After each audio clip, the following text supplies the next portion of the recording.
Gotta get it, gotta strive. But I'm going all for it. He done really blessed the boy. Before I can ask for it. He gave me life, he gave me more.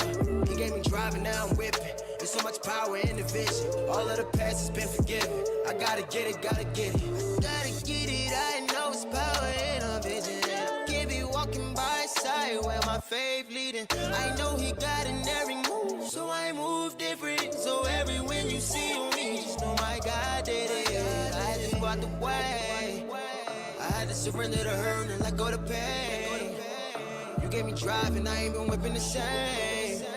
I gave you the will and you put me in my own lane. Amen, amen. I've been renewed. No day, I know I tried. I know a calling on my life. Gotta get it, gotta strive. But I'm going all for it. He done really blessed the boy. Before I can ask for it. He gave me life, he gave me more. He gave me driving, now I'm whipping. There's so much power in the vision. All of the past has been forgiven. I gotta get it, gotta get it. I won't conform to the world, I gotta renew my mind. I gotta pray up, pray up. I know it all takes time. I know your word's so divine. I know it all fall in line. Every word you provide, I'm holding on. If we down, then it won't be long. Tapped into the source, now the sin decline like it's overdrawn. We so on, we way up. Ever since you saved us, it's lit up. I've been renewed. No day, I know I tried. I know a calling on my life. Gotta get it, gotta strive. But I'm going all for it. He done really blessed the boy. Before I can ask for it. He gave me life, he gave me more. He gave me driving, now I'm whipping. There's so much power in the vision. All of the past has been forgiven. I gotta get it, gotta get it.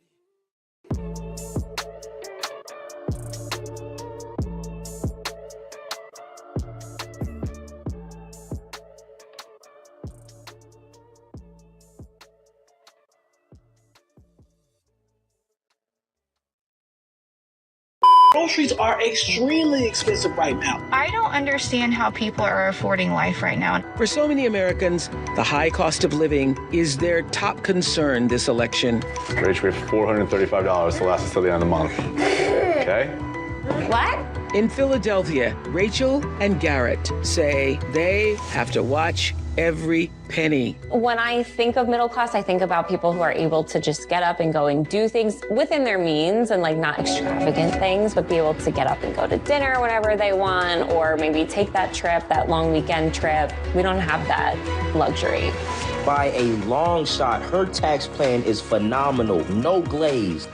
Kamala Harris just delivered her new economic plan, and boy, oh boy, is it good for small business owners. Holy shit, you guys. Kamala Harris is going to announce tomorrow a $25,000 tax credit for first-time home buyers. When I am elected president, I will make it a top priority to bring down costs and increase economic security for all Americans. 2 years ago, 28-year-old Amber Nicole Thurman, a medical assistant and a single mother to a 6-year-old boy, found out she was pregnant. Amber had just secured her own apartment and was thinking about going to nursing school. She made the decision to terminate her pregnancy. A strict abortion ban had recently taken place in her home state of Georgia, which caused Amber to travel to North Carolina for the procedure. Traffic made her miss the appointment, so the clinic gave her medication, what are known as abortion pills. In a rare occurrence, it was discovered her body had not expelled all the fetal tissue and an infection was spreading. Amber's last words to her mother were, "Promise me you'll take care of my son." They just let her die because of some stupid abortion ban. Madam Vice President. I'm just so sorry. It can take years for asylum claims to be decided. Well, this is a problem we can solve by hiring more asylum officers and expanding processing centers in people's home countries. I will work with Congress to create, at long last, a pathway to citizenship for hardworking immigrants who have been here for years she's in the center. So you're saying you believe that she's doing her own thing? She's definitely doing her own thing. She says, here's my core values, right? I want taxes to be fair. I want to, lower taxes for the middle class, right? I want to bring people up and make sure that they have opportunities, right? I want to try to do what I can to continue to reduce inflation and costs. And I don't want to be negative, whereas Donald is negative a lot, right? And so you hear talking about joyous and uplifting and all that stuff. Oh, right? I see. Right? Because and I agree with this, that's what's going to bring people together. You can't say, I hate Taylor Swift, right? And say, I'm bringing people together. Right. You can't say all the Haitians are bad, right? Legal or illegal, right? And throw all the legal immigrants under the bus like he's done. And you haven't heard her criticize like. What do I mean by she's intelligent? Given all the memes out there where you can see that in interviews, often she'll sit and come up with some sort of word salad and laugh. I think people are being unfair on that. The word salad. Obama was intelligent, man. I don't think this woman is intelligent like Obama was intelligent. Listening to them, such as I have been able to do. When she does the word salad, it's because she hasn't formulated any real thoughts about something. And so she just kind of strings some words together because, she's a person who she did pass the bar exam, and many, many, many, many people do not pass it the first time. And she has been around a while. So she just kind of says some stuff, and it's cute to take 13 seconds and to play it over and over and over again. But that doesn't mean that she's not smart. It means that she just hasn't really had an opportunity to think about things. She basically, think of her as a deer caught in the headlights. And that's my sense of her at this point. What do you do when all of a sudden you are possibly going to be president of the United States when 5 minutes before you were, if anything, kind of a national laughingstock or nobody was thinking about you at all? That must be tough. And so it'll just be interesting to see what comes of her. And just there, we have to be careful about how we judge her on the basis of superficial things. Like she's got that big laugh, and there are these memes that just show her, doing the cackling Kamala thing. And I think we need to revise our sense of what presidential behavior is. The idea that somebody can't be taken seriously because they have more than a chortle when they laugh. Why? Who said?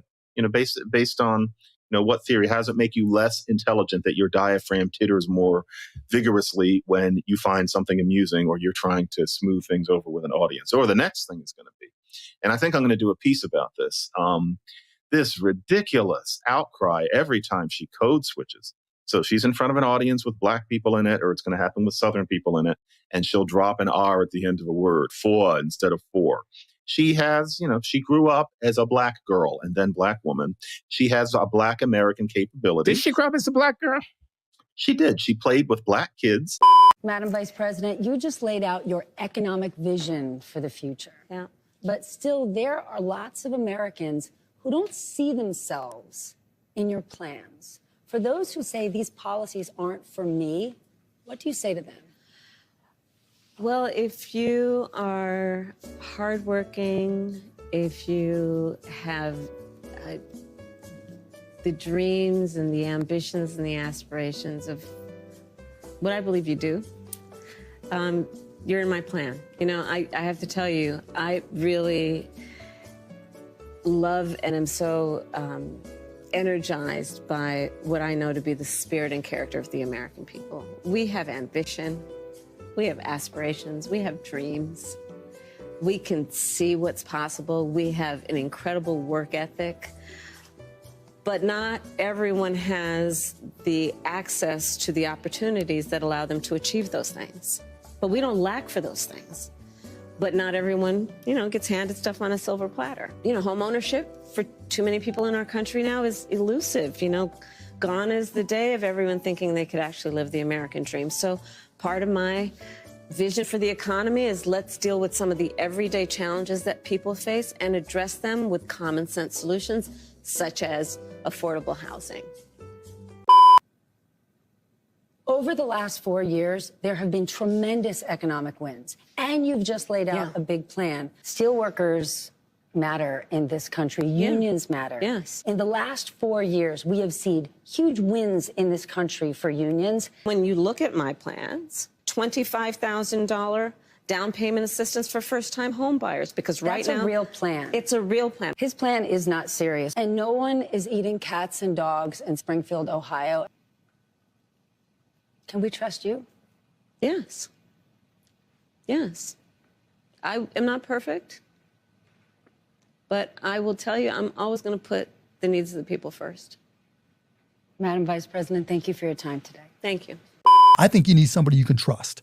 Now, is Kamala perfect? No, right? Do I agree with everything she's going to do or says? No, right? But I think you can trust her, right? And that's the difference. And if you want her, and I know that's why she's talking to me, right? I mean, that sounds stupid, right? But like fixing healthcare, right? She's not saying, okay, this lobbyist or that lobby. She's like, how do we fix it, right? What do we do to make it to save people money?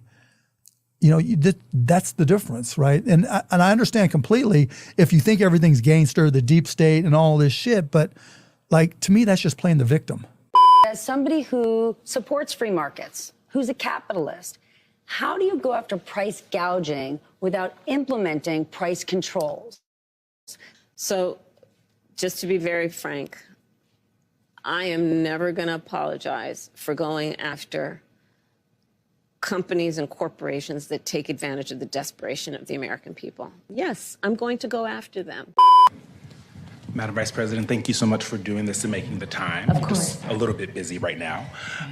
We want to start on an issue that Americans across the country say is their number one concern, and that's the economy. A question that has been asked of you and everybody that's on the Democratic side is whether or not voters are better off now than they were 4 years ago. Are they better off now than they were 4 years ago?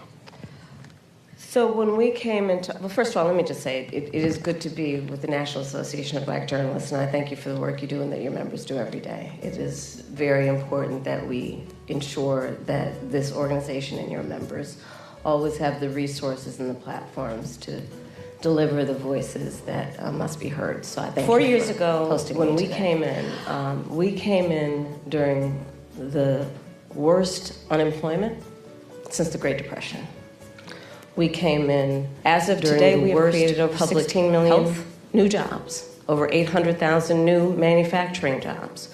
We have the lowest Black unemployment rate in generations. Black folks have invested in small businesses, and 60%, more likely to be diagnosed with diabetes. And we have now finally capped the cost of insulin for our seniors at $35 a month, capped the cost of prescription medication for our seniors at $2,000 a year, because we, is the price of groceries still too high? The former president who promised to do it. Do we have more work to do? Yes. And I will tell you, I do believe that I offer a new generation of leadership for our country. That is about, and so my plan for the economy includes what I imagine and believe and call an opportunity economy. What we can do to grow an opportunity economy where all people have access to the resources to compete, to apply their incredible work ethic, their ambition, their aspirations, and their dreams. We have a shortage of housing supply. It's too expensive. People can't afford to buy a home. You know, we grew up, our parents, where they had the ability to somehow believe the American dream was attainable. Not so much for young to buy her first home. And I know, and I identify with, I know where I come from. Madam Vice President. And I know, but I'm just going to finish. I know. Your sister and brother-in-law moved in, and you're hoping to save money to have a second child? That's right. Hi, Oprah. Hi, Madam Vice President. It's nice to be with you all. Yes. Hi. And so what did you want to say to the Vice President? So, Madam Vice President, that's what we thought the American dream was, to get married and buy a home and have a baby. And now here we are, and our mortgage is incredibly higher than what we thought it would be. And my sister and our brother-in-law are living with us right now so that they can hopefully one day do the same. And while it's beneficial for us because they help us pay off some of our mortgage, it's also beneficial for them because they can save on cheaper rent. But we really would love to know what your plan is to help lower the cost of living. Polling shows that most likely voters still think Donald Trump is better to handle the economy. Why do you think that is? Top economists in our country, from Nobel laureates to people at Moody's and Goldman Sachs, have compared my plan with his and said my plan would grow the economy, his would shrink the economy. Some of them have actually assessed that his plan would increase inflation and invite a recession by the middle of next year. You mentioned housing before, giving that extra money for a first home. If you can't raise corporate taxes, or if GOP takes control of the Senate, where do you get the money to do that? Do you still go forward with those plans and borrow? Well, but we're going to have to raise corporate taxes, and we're going to have to make sure that the biggest corporations and billionaires pay their fair share. That's just it. Bill Gates just said it this week. If he was in charge of taxes, he would have paid more. But how do you find that line to make sure corporations are paying their fair share, but they're not leaving our country? Well, listen, I work with a lot of CEOs. I have spent a lot of time with CEOs, and I'm going to tell you that the business leaders who are actually part of the engine of America's economy agree that people should pay their fair share. They also agree that when we look at a plan such as mine that is about investing in the middle class, investing in new industries, investing in bringing down costs, invest in entrepreneurs like small businesses, that the overall economy is stronger and everyone benefits. Part of my plan for the economy is investing in new industries in a way that we have active partnership with the private sector. I've worked with the private sector my entire career. Even as vice president, working with some of the biggest banks and biggest tech companies to increase by billions of dollars the money going into community banks to increase access to capital for small businesses.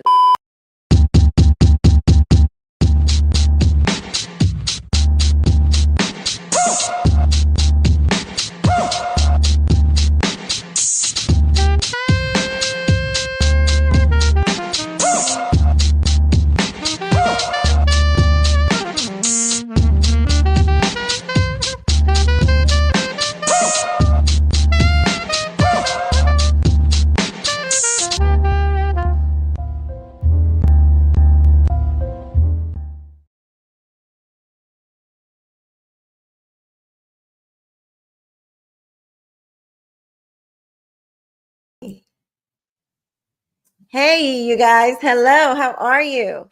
Welcome to another episode of Cutting Through the Culture. I am one of your hosts tonight, Quisha King. And tonight is actually the last time I will see you guys as Quisha King.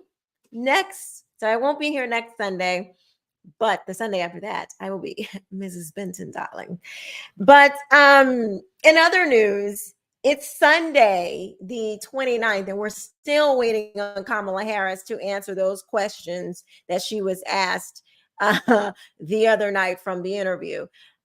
I can't stand this woman. The lies, the fakeness, the phoniness, all of the things that, everything that comes out of her mouth is just a lie. I mean, it's just, the whole campaign is just made up. Like, let's just make up something and just throw it out there and see what sticks. Anyway, I am just so done with Kamala. And I think the more concerning thing about Kamala's run for office is the amount of Americans who actually are believing the stuff that she says.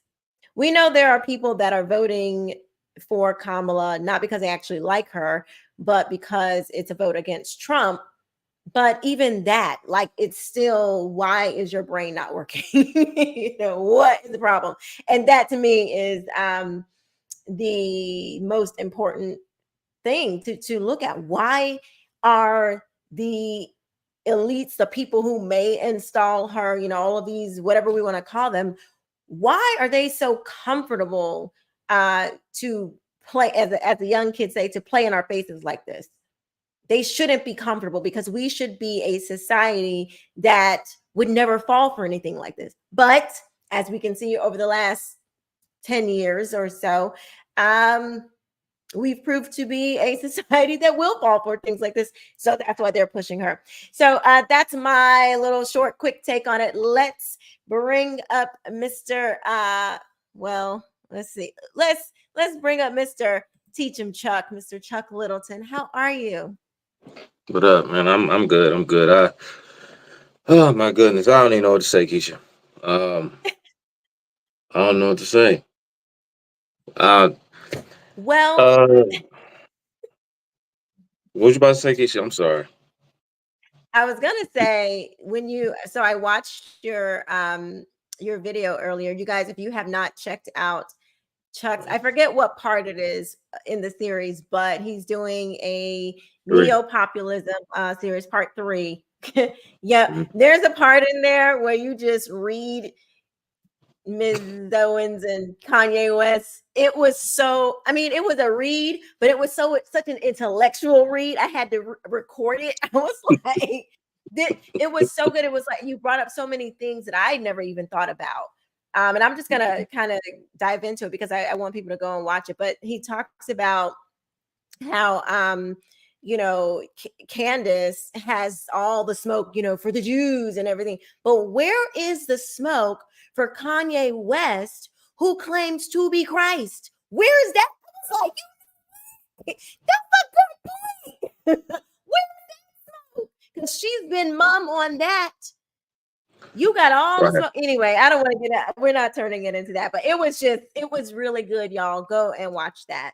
But so if you have no word for this topic, But okay. For that one. Yeah, I got maybe I'm still reeling from yesterday because I just recorded that show yesterday. So thank you for giving me a shout out and thank you for checking it out. And I saw you had reposted it on your YouTube channel. So yeah, everybody go and check that out. But I guess I will just briefly chime in on Glenn Lowry and John McWhorter. John McWhorter was doing the majority of the talking, and Glenn Lowry was trying to give him a little pushback. It's just, man, Glenn Lowry. I mean, not in that particular clip, but there are a multitude of other opportunities to really, go criticize Glenn Lowry, but maybe that clip wasn't the time to do it. But the both of them, they never cease to amaze me. I gotta say. I mean, McWhorter pretty much says that we're being mean and we need to stop making fun of Kamala Harris. Said that, well, I guess she is black because what did she say? What did he say? She had a lot of black friends or grew up around a lot of black people. That makes her black. I couldn't help but think of the notorious Rachel Dolezal, who had 4 black adopted siblings.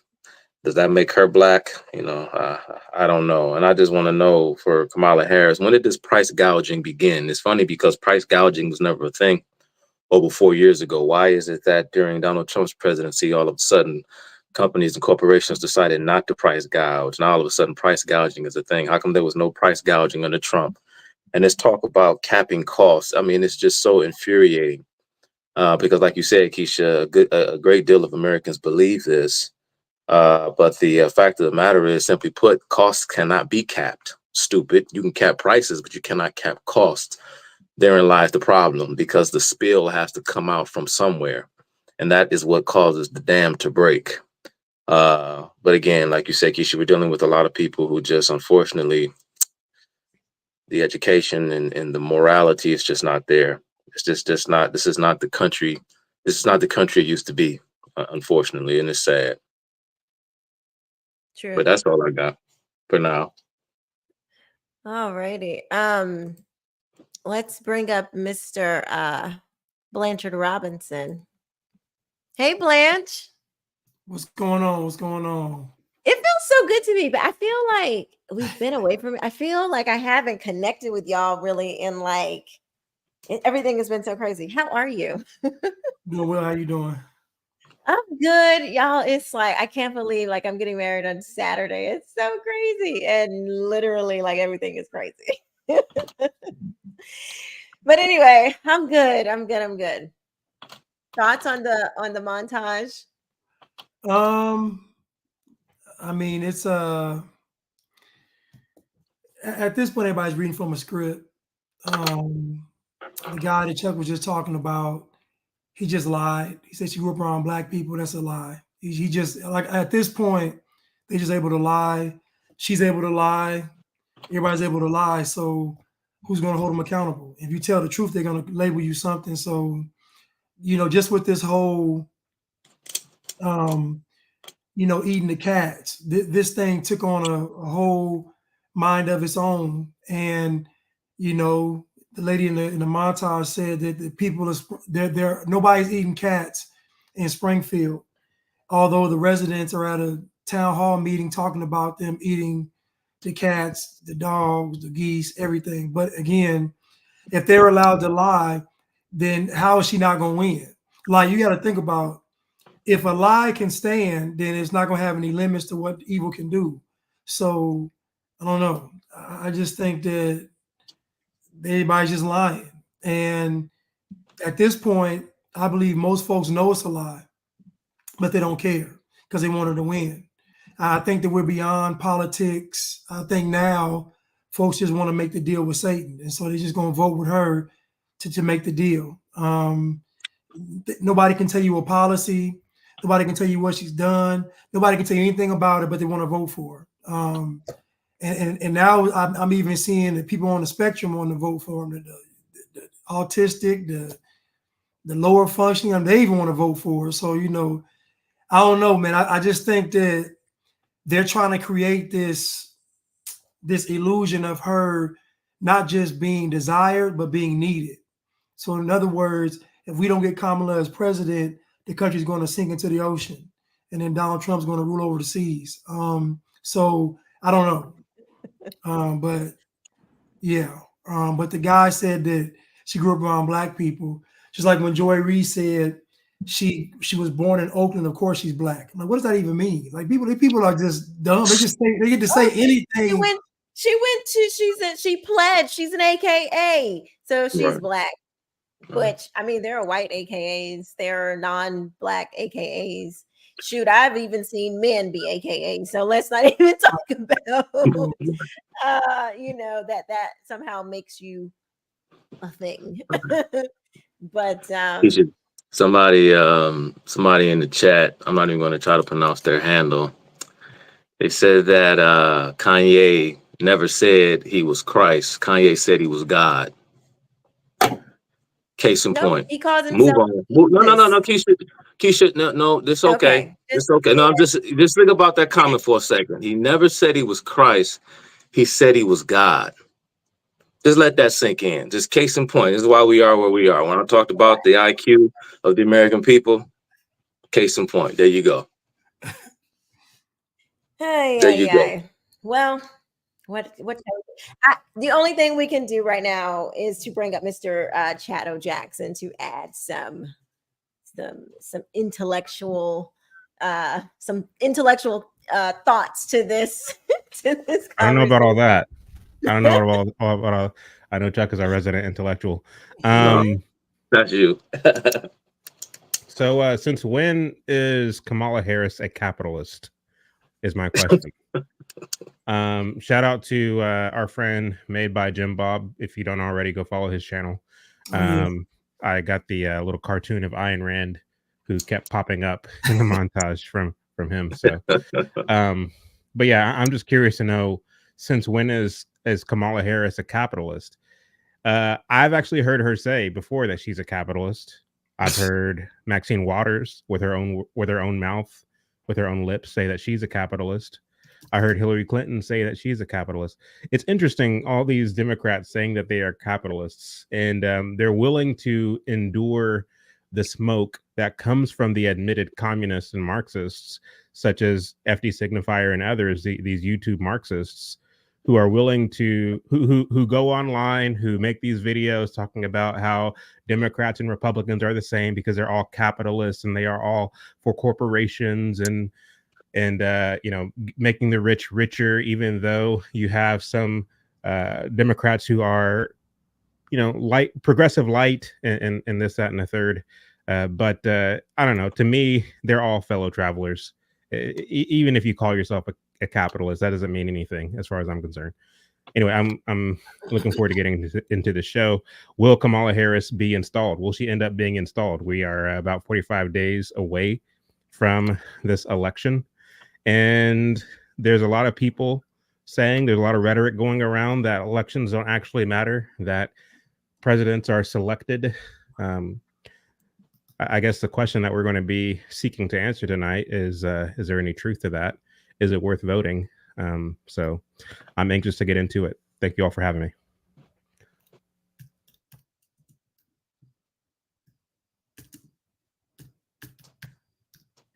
You're muted. So my phone, thank you. My phone didn't actually, I didn't see the text of the that the link was up until later. So I was like, well, let me just go on and see. So I missed the first part of the montage. But as far as Kamala's concerned, and this idea of being installed, do you guys think that can we do the too big to rig? So you know that we, I think on those of us that are on the conservative side, you know, we anticipate a healthy amount of cheating. So do you think the idea of pushing everybody to vote and to make it too big to rig, do you think that that could curb the you know, the installers? do you know what I'm saying? Blanche, what do you think about that? Do I think that it's too big to rig? That we could make the election too big to rig. So like there's so many of us that come out and vote for Trump that it overwhelms the installers, you know, the elite, the powers that be, whoever you want to call them. I would say that the people would have to show us a sign of force. You know, like last election, they were like boarding stuff up, kicking people out, pulling out all that kind of stuff. Folks had to say no to all that. Like once folks showed some kind of force or like we're not going to move, then it's not going to happen. But as long as folks are allowed to fake water pipes bursting and stuff ballots and do all that other stuff, when I went to go vote in 2021, my vote was already cast for me. And you know what I'm saying? So I went and had to tell them to delete my vote because of course, they had me voting Democrat conveniently. But I told them to go ahead and delete my vote. And I saw how easy it was to add or delete. It's not difficult at all. So to me, the people have to show some kind of, we're not going to tolerate this, just to make them afraid to do it. That's all. Like, you know, just to have some fear to do it. But if we don't do that, then they're just going to, you know, do what they did last time times 1,000. Yeah. I remember in Arizona with Carrie Lake's race, you know, or I think even in 2020, you know, people were like, they're using these markers. They're doing it. I mean, there were multiple stories of something fishy going on in the whole state of Arizona. I think it was primarily one county, but there were different parts of the state that was reporting some of the similar things. If Maricopa or something like that. Yeah, Maricopa County. And so, you know, I see all of this increase in Republican voter registration. But my concern is that Republicans don't really have a robust get out the vote game. Like our ground game, it's not, we don't have the souls to the poll bands. You know, we don't have those mechanisms that the left has had and has been using for decades to make sure you go out and vote, or a mechanism that lets them vote for you, or they tell you right when you're coming up to the polls, who to vote for. They hand you that handy dandy little voter guide, which is illegal in most places. But you know, I am concerned about the right's ability to get people out the vote. Chuck, what do you think? Do you have it? I do think about that sometimes, you know, the too big to rig, like you said. I think you even alluded to maybe them sort of backing down, just kind of staring them down and calling their bluff. And once they realize, hey, this is going to be, you know, too much. I mean, it was already brazen enough as it is last time. You know, we have to do it this time and sort of ratchet it up even more. You know, part of their ability to get away with what they get away with is that enough people have to buy in. And like Blanche alluded to, it's going to take the people standing up and saying no, refusing to back down, refusing to leave, remaining diligent. It's tough though, especially when you have these cities in these blue counties where, I mean, you're talking, a city like Detroit, and what happened. I mean, it literally happened in Detroit. I went out there downtown. I think I was in a couple of local newspapers where I was interviewed. Out there, people. It was just a whole thing. Yeah, there, Milwaukee, was it Atlanta? It's just when you can have this almost like this shield, right? This hedge of protection to insulate you from challenge and from criticism and from prying eyes, because these corrupt mafioso like Democrat Party machines and all of these inner cities, it is just and the fact that, of course, these cities are so densely populated. It's just the way the demographics have been. I mean, hence, of course, the term urban. It wouldn't be classified as an urban environment if it didn't meet certain demographic criteria. And the fact that you have so many people in these areas who simply vote, for the Democrat Party, it makes it hard to break through, to get in there. Not even so much when it comes to people in the inner city actually voting for the conservative party, but just to actually go in there and just root out, a lot of the corruption that we know goes on. I mean, the Democrat Party has been doing this since the days of Tammany Hall. I mean, this has just been part of their modus operandi, part of their, political sort of personality. And so it's just, I mean, what do you do about that? You have so many people in these urban cities who just don't really seem to care about the corruption that goes on in their own backyards. And as a result, you can have one or two cities, an entire state, just steamroll, right, the wants of the entire state, and simply, turn it into something that that most people don't want it to be. It's just, it's just the way it is. But I think I'm gonna have to go with Blanche on this one. I think that's probably the most realistic thing that we can do, at least on some level. Things that most people would even be willing to do is just to stand out there and stand guard and stand watch. But even then, I mean, what do you do when you see something? You take out your phone and start recording and post it post it on social media. I mean, we saw that last time. And we had thousands. We saw that last month. Last month, thousands of people, who with signed affidavits, right, swore, or who were willing to swear on the penalty of perjury that they noticed illegal activities, and just see no evil, hear no evil, speak no evil. No one even wanted to even take these people seriously, and they were willing to go on the record and risk perjuring themselves in order to bring light to what is happening. And then you got these voter rolls, they're purging, they're finding out you have all these illegitimate voters, illegal voters, people who can't prove their citizenship. And then you have the Democrat Party, hundreds of thousands. And then you have the Democrat Party will accuse Republicans of trying to suppress the vote by trying to clean up the voter rolls. It's just insane. And then you have a compliant media, which is the publicity branch of the Democrat Party, willing to spew their lies. It's amazing. And then some people will say, well, there is no evidence, and that's what infuriates me with a lot of so-called conservatives that'll say, well, Trump needs to kind of back it down a little bit with the 2020 election and going on and on and on. It's funny because the Democrat Party has refused and rejected the results of every presidential election where a Republican has won since 2000, since 2002. It's just amazing. They can do it, but Republicans can't do it. They can challenge elections all they want, deny, impeach, obstruct. And for some reason, Republicans are the so-called threats to democracy. But if you know that these things are in place, right, like the bipartisan panel concluded in the study that they did that Jimmy Carter was part of, when you know that this is what allows for corruption to take place, if it's happening, right, and a lot of conservatives know it's happening, then why would the Democrat Party be so interested in protecting and making sure that things don't get cleaned up if there is an actual fraud taking place? Why are they doing it then?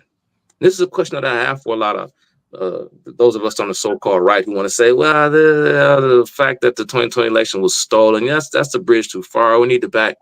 But I do realize that there was some funny business going on in this and the third. Well, why are Democrats doing what they're doing if they're not stealing elections?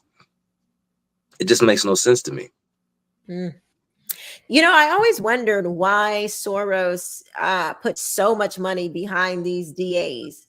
So I think in 2022, he bought up all this media and he brought up the biggest radio, his biggest Hispanic radio station in Florida, and it had some other markets around the country, some smaller markets. And then, you know, we always hear about him putting all this money behind DAs. And I was always like, you know, why DAs? Like, why? But I think the elections, because when you challenge elections, they're going to go to like these state attorneys' offices, if I'm not mistaken. And then even in the local elections, they're going to go to your, you know, your district attorneys and things like that. And he's putting a lot of money behind those offices. I know in Florida, you know, DeSantis has, where he has been getting rid of these Soros-backed DAs, but they're all over the country, you know. So you challenge it, and I will say to everybody, go and sign up and be a poll watcher and a poll worker. There are two different ones. There's a poll worker and a poll watcher, where you are. One has, I think it's a poll watcher, where you have a bit more capabilities of filing a complaint and actually doing something if you see something going crazy. But you know, we do have, you know, you can be a precinct captain, you can you know, be a part of your REC and participate in these things. So that gives you another level. We don't participate in those poll watchers and workers like the left does either. That's another barrier that you can give people. Just like if somebody's stealing in a grocery store, if they feel a presence of like an employee looking and watching, you have less chance of them, you know, maybe want to do something wrong. So that's another way to get involved as well. But Chad, what did you want to give your thoughts on the too big to rig idea? Well, I mean, whenever Chuck said, you know, we saw this, you know, the video footage last election, the reason why I said we saw this last month in terms of video footage, I wasn't talking about elections. I was talking more about Springfield, Ohio, and how we all saw videos online of people getting busted with pets and things of this nature. But we were told not to believe our lying eyes. We were told instead to believe the city manager there in Springfield, Ohio, and to believe the governor, believe their word, because they hold a position of authority, more so than believing the actual video footage that we're actually looking at. So, you know, video footage should mean something, but in this day and age with AI and deep fakes and things of this nature, I mean, you're able to, in a sense, dismiss even real videos of real events happening and transpiring. And it's unfortunate, especially for someone like me who does work in film and puts videos out on social media. And yes, I do editing. I edit my videos in some ways to, you know, for the sake of time. Reels can only be so long.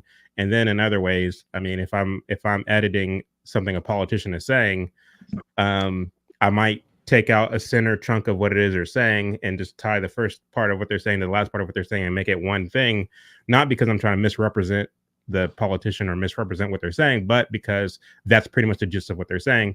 And it's in keeping with their ideology, their philosophy, such and so forth. So if ever I'm guilty of misrepresenting what the politician is saying or making them say something they didn't actually say, you know, I'll be the first to ask for forgiveness. But the thing is like, I've yet to put out a video where I'm making somebody say something they didn't actually say.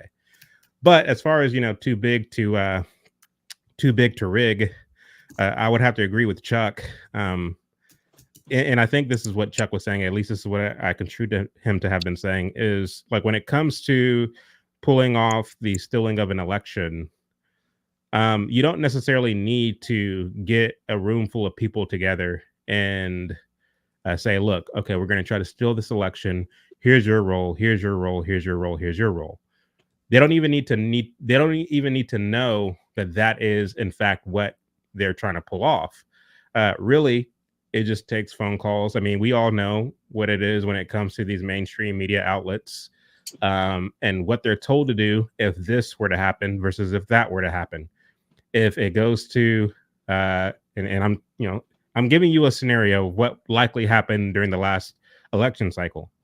If it goes to Biden, or if it looks like it's going to Biden, go ahead and hurry up and call it, because leading up to the voting day, Trump was already saying that if he loses, it's going to be because it's stolen. And so they've tried to find some way to justify going ahead and calling it for Biden in the event that the numbers look like they're going toward Biden.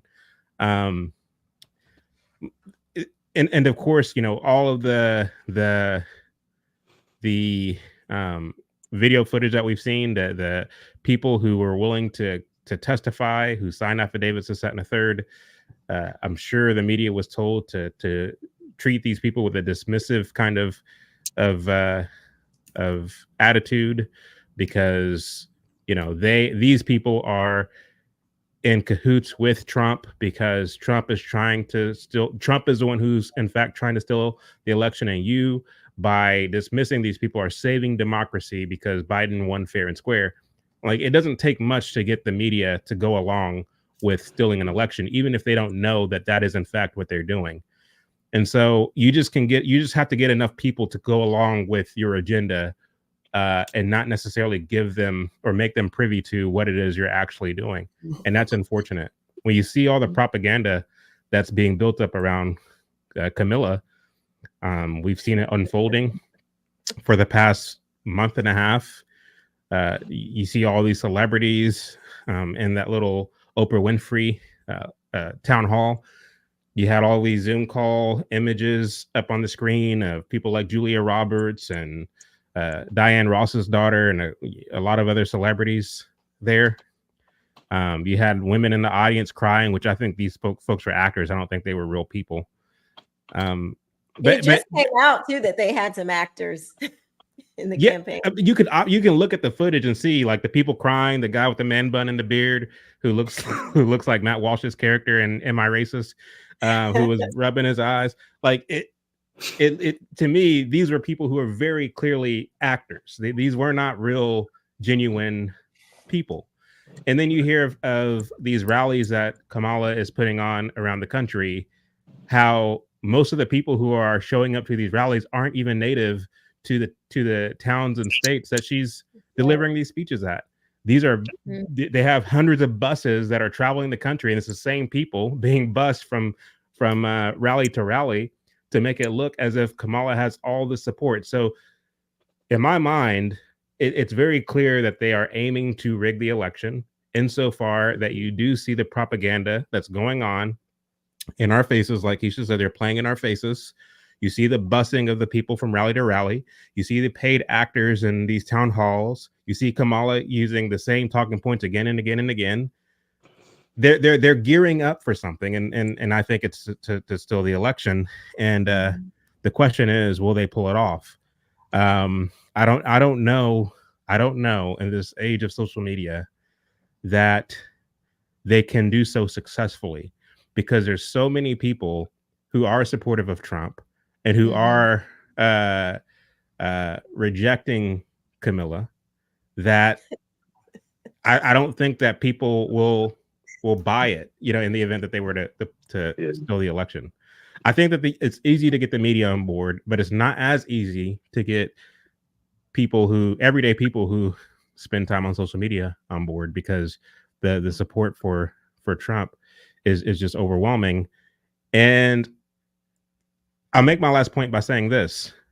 I think Elon Musk just came out recently and basically revealed that when he took over Twitter, 80% of Twitter users were actually bots, right? At first, he thought it was 10, but as it turns out, it was 80.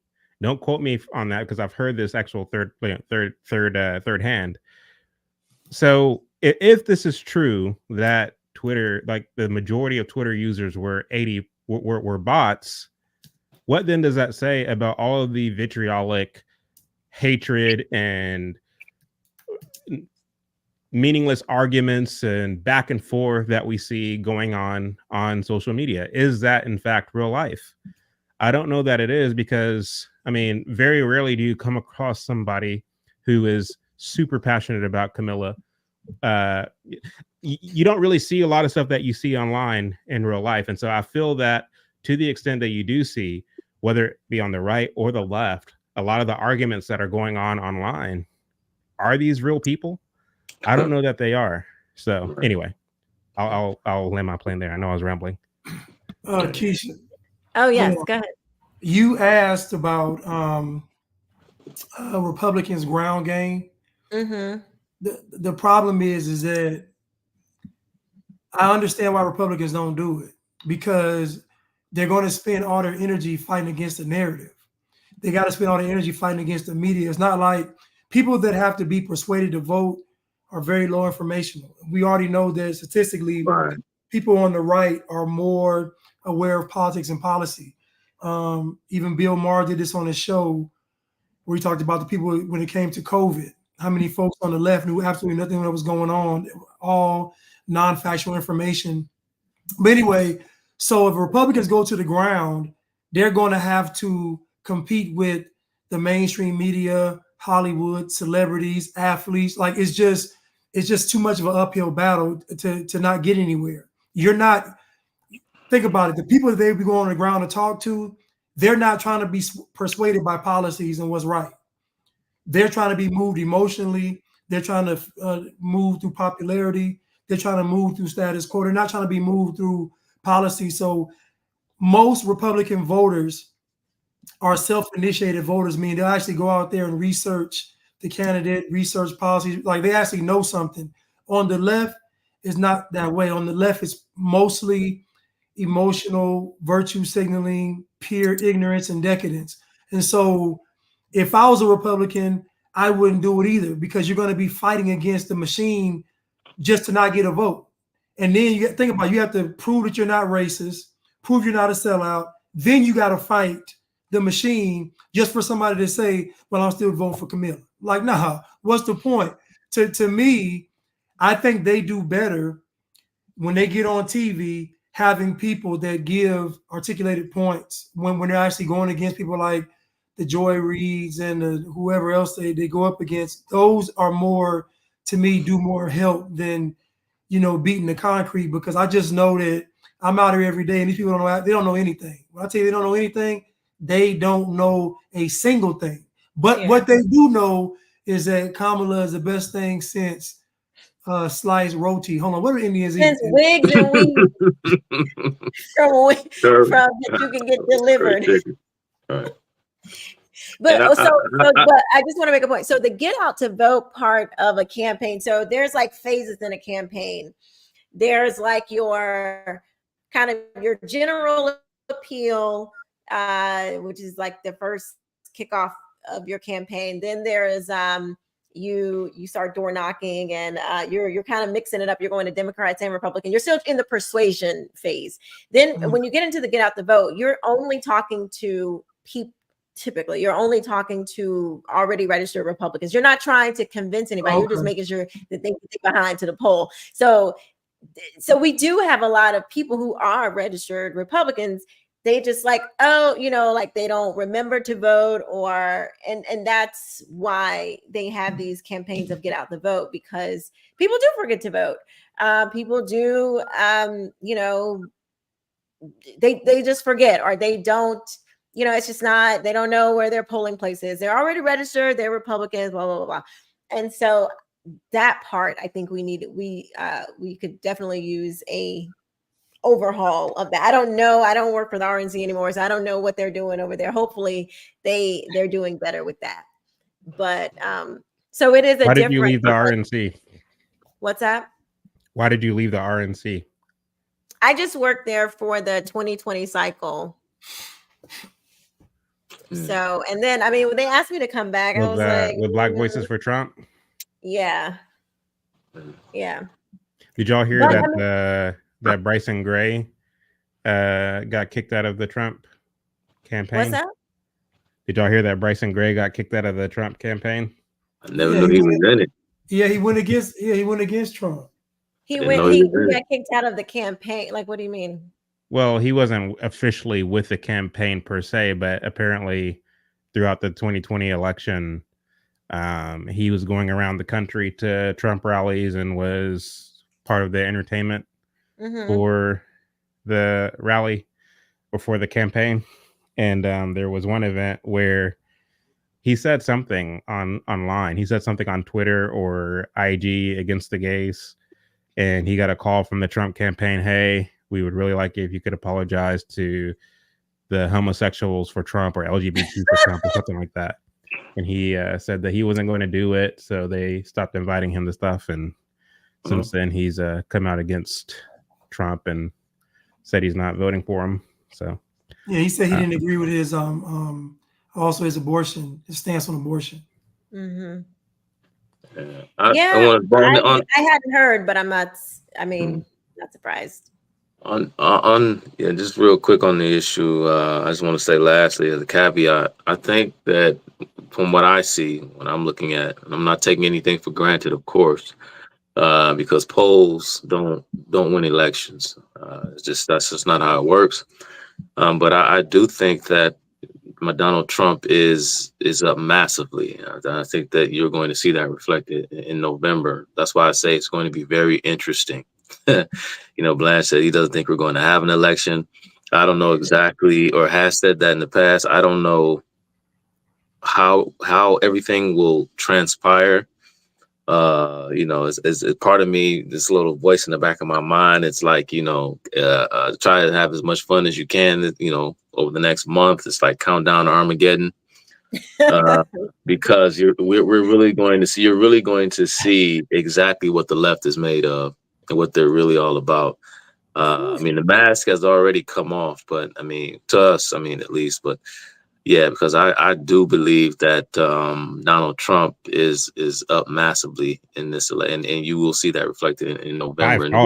By a long shot. And if you're talking about rigging, wow, what they will have to do in order to, too big to rig, what they're going to have to do in order to pull off the okie doke, and how will the American people respond? We are literally lying beside a powder keg, and in order to believe, I'm sorry, I'm not making any predictions. I'm not saying, but this is going to be something. If you thought the left went into convulsion fits in 2016, boy, oh boy, yeah. In order to believe the polls, in order to believe what the polls say, one would first have to believe that the entities that are responsible for collecting this information are unbiased and are genuinely neutral on the question of who should be president. I think in this day and age, you would have to be seriously naive to believe that pollsters don't have a dog in the race. Right. Exactly. I did have a question for Blanche though, because Blanche Blanche, am I correct in saying that you believe that Kamala will in fact be installed as president? My initial thought is we're not going to have an election. Something is going to happen. So what does that mean exactly? We're not going to have an election. I think that means that they're going to probably do something to stall the actual electoral process. Meaning they're going to say we can't have it because of this. We have to postpone it. There's going to be something, in my theory, something is going to happen outside of politics that's going to cause them to say, oh, we can't do this. I know in Ukraine, Zelensky was like, well, we can't have an election because we're at war. So I was like, that sounds kind of strange. So I don't know. I just see them having to be desperate because I think that there's too many people that are going to vote for Trump. There are too many people that are vocal and about voting for Trump, and too many people that will actually physically be forceful with voting for Trump, if that makes sense. They're going to I imagine caravans people going to vote for Trump. Now Kamala's going to get some votes, but you got to think that they were able to muster up 81 million votes for Joe Biden. They're not going to be able to do that this time.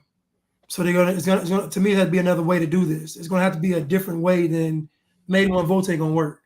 So which states were stolen in the last election? There was Georgia. What else was there? Pennsylvania, Arizona. I think Michigan. I think Michigan as well. Michigan, yeah. And what it came down to were certain counties, certain large counties that had a lot of suspicious kind of foul play at work, as it were. And so it seems to me that between 2020 and 2024, if we were to have an election in November, there has been plenty of time for Republicans in those specific counties to step up and try to bring a little bit more scrutiny when it comes to how elections are carried out in those particular counties. Do you all believe that enough was done from what you've seen to bring that needed degree of scrutiny in those specific counties? Most of them are on the tape. You would say that one more time, Chad. I missed. You said that. Do you believe? I mean, you're in Michigan. Do you believe in Michigan, for example, the county or counties plural that that were up to funny business last time? Do you think that the the Republicans in those counties did enough to bring about the needed degree of scrutiny this time around? That was not in Michigan, not in the county in question you're referring to is Wayne, not in Wayne, not in Wayne County here in Michigan. I do think there have been some measures that have been taken. I've seen, Georgia doing some things to clean up their system. I think there were some measures taken in Arizona, but in Michigan, not so much. I think that a lot of politicians have been counting on, because we have the city of all following the political scene, right? We have the city of Hamtramck here, which is another Muslim majority city. It's a very, very small city. There's people, you don't hear about it as much as Dearborn, but we do have Dearborn. Again, we have the more upscale Muslim community, which is Dearborn Heights, and then you have a smaller, more kind of poor, so to speak, city of Hamtramck. And so all of those cities are located within Wayne County. And so we just saw a week or so ago, the mayor of Hamtramck endorsed Trump, right? And this was like a celebration. Everybody's going, yay, whoa, because, the Muslims are not behind the Democrat Party nominee. I don't believe that they are not in support of the Democrat Party nominee for reasons that conservatives should support. But again, you see this widening of the Republican umbrella, which to me is sort of raising some red flags, because I am curious to know what the state of conservatism is in the United States moving forward. But I guess that's another conversation. But to answer your question, Chad, in a word, no, I don't think enough has been done. But again, I guess we'll just have to see. It's funny that Blanche talked about, delaying the election. I'm trying to figure, just off the top of my head, are there any constitutional clauses or provisions that will allow for such a thing? I don't think there are, but it's funny because we have I'm sorry to change the subject a bit, but I just want to put this in here right now. It's funny to me that we have a sitting president who we are told is incapable. He can't run, right? This is what all the media and all of the Democrat Party sycophants in academia and in Hollywood and so forth. Biden had to go because he was too old, he was senile, whatever. And so he shouldn't run, right? But he can be the sitting commander in chief, because it seems as though we're in the midst of an election cycle, but it's like people have simply forgotten that we actually have a president supposedly in the White House as we speak. So he's too old to run a campaign, but he's capable of running the country. But Kamala Harris will tell you that, oh, she's this big constitutionalist. She believes in free market capitalism and such and so forth, when she has a sworn duty and obligation as the vice president of the United States to unseat the sitting president vis-a-vis the 25th Amendment if he is incapable of running the country. She should be the president right now, but she's running away from it, right? Because she's essentially sort of running as a she should be running as a sort of quasi incumbent, but she's too busy trying to run away from Joe Biden, run away and detach herself from the administration. All the while, she should be the president right now. And the rhetoric she uses to try to finagle her way out of exactly what it is you're saying, Chuck, is to say that, oh, I represent a new generation of leadership, which is bogus. But so I wanted to bring up this article, and of course there's many of articles like this floating around. This one's from The Guardian. Says the election deniers with a chokehold on Georgia's state election board. It goes on to say the Republican Secretary of State and 2 ex-governors have said the new rules are destroying confidence in Georgia's election systems.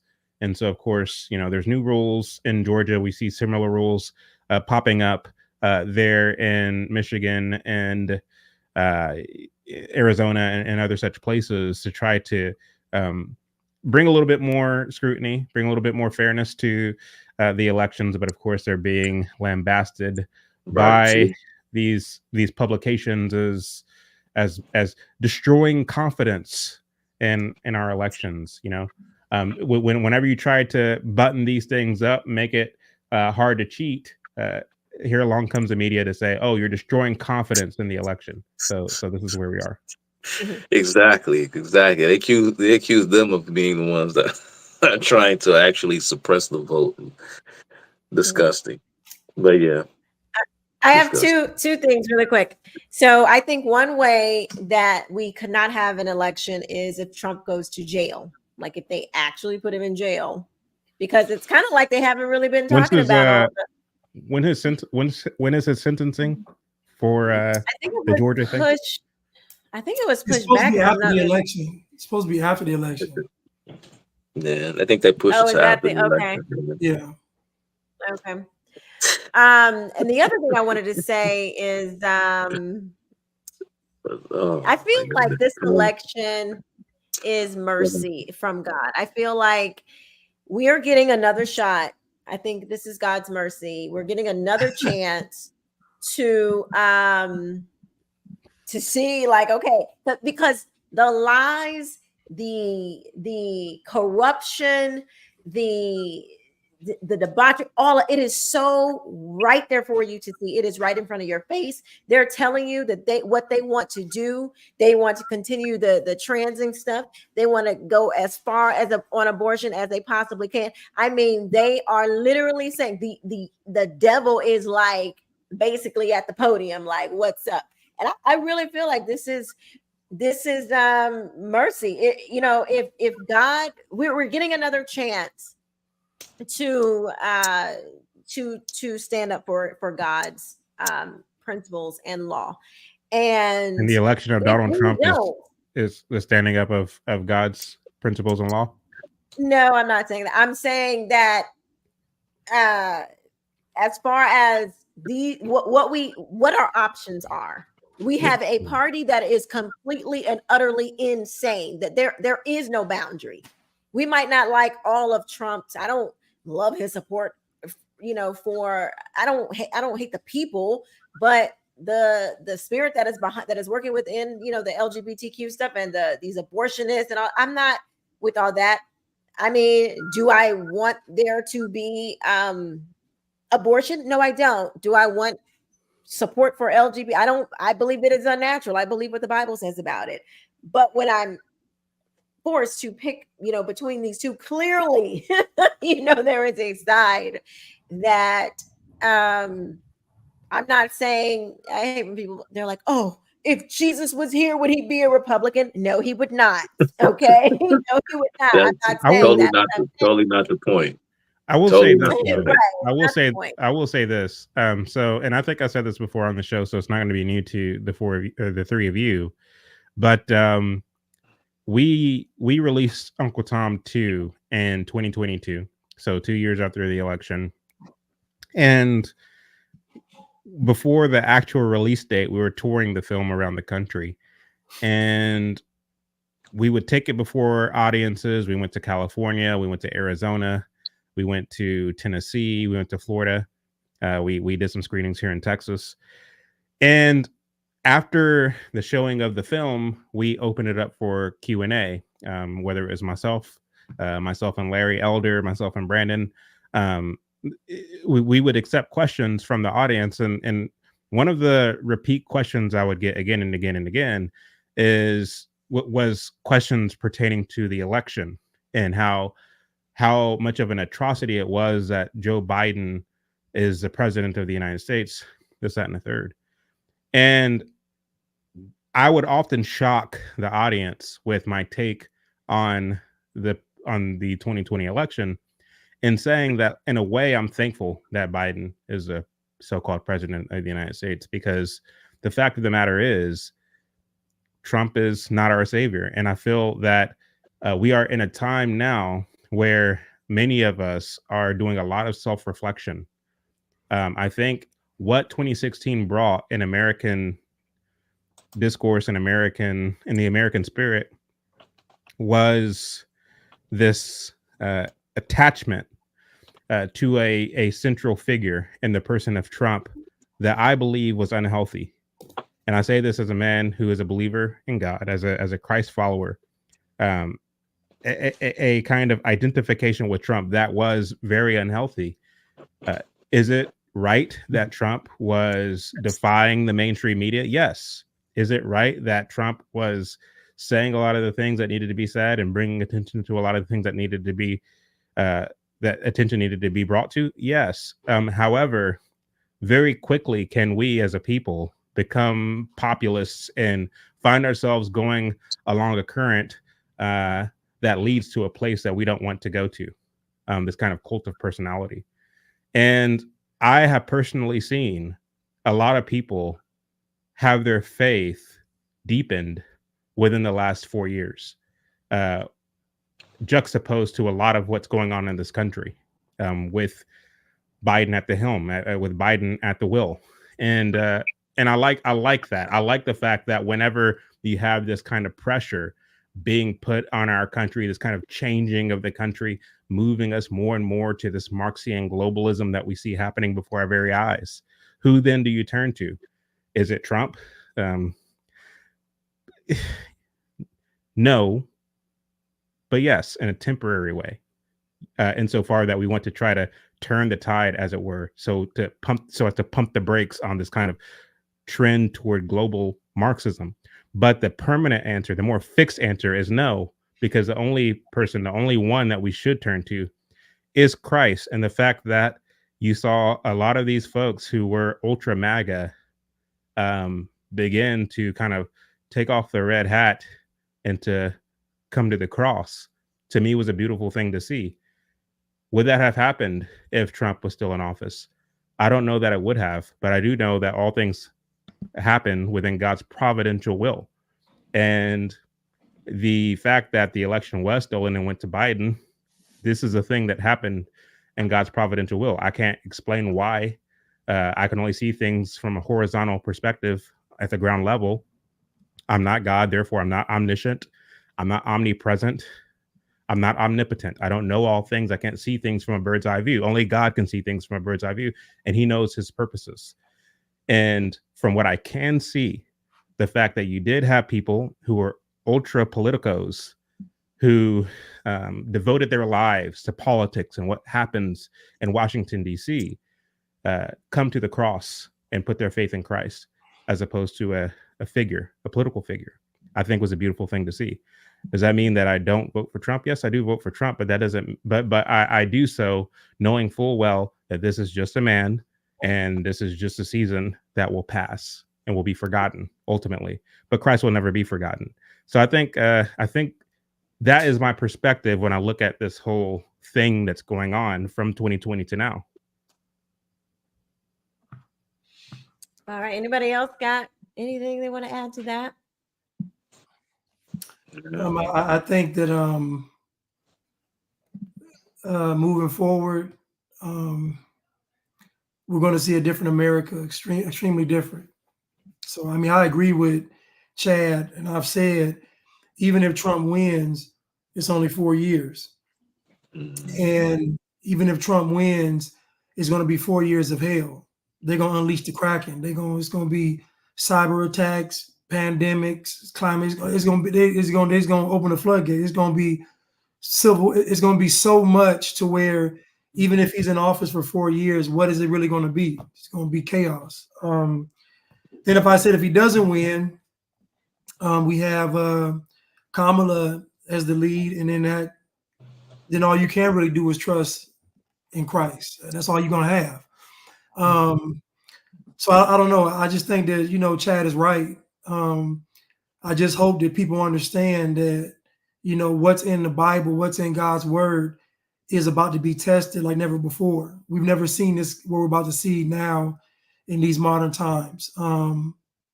Maybe even be like crusade type of level stuff we're going to see. So I hope folks are prepared for, God's word, you having to be in your heart and not just lip service, because what we're going to see is going to be insane. We're seeing it now, but it's going to be 1,000 times worse, because now we're looking at a global agenda attached to all of this stuff. It's just a lot that's going to be going on. So I agree.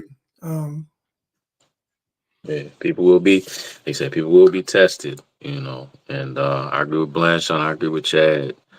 And me personally, I mean, I can do both, at the same time. I do understand that, politics is one issue, but my eternal soul is a separate issue. And so, I think political leadership is important, and getting involved and, expressing your civic will and your duty and your responsibilities as a citizen of a country.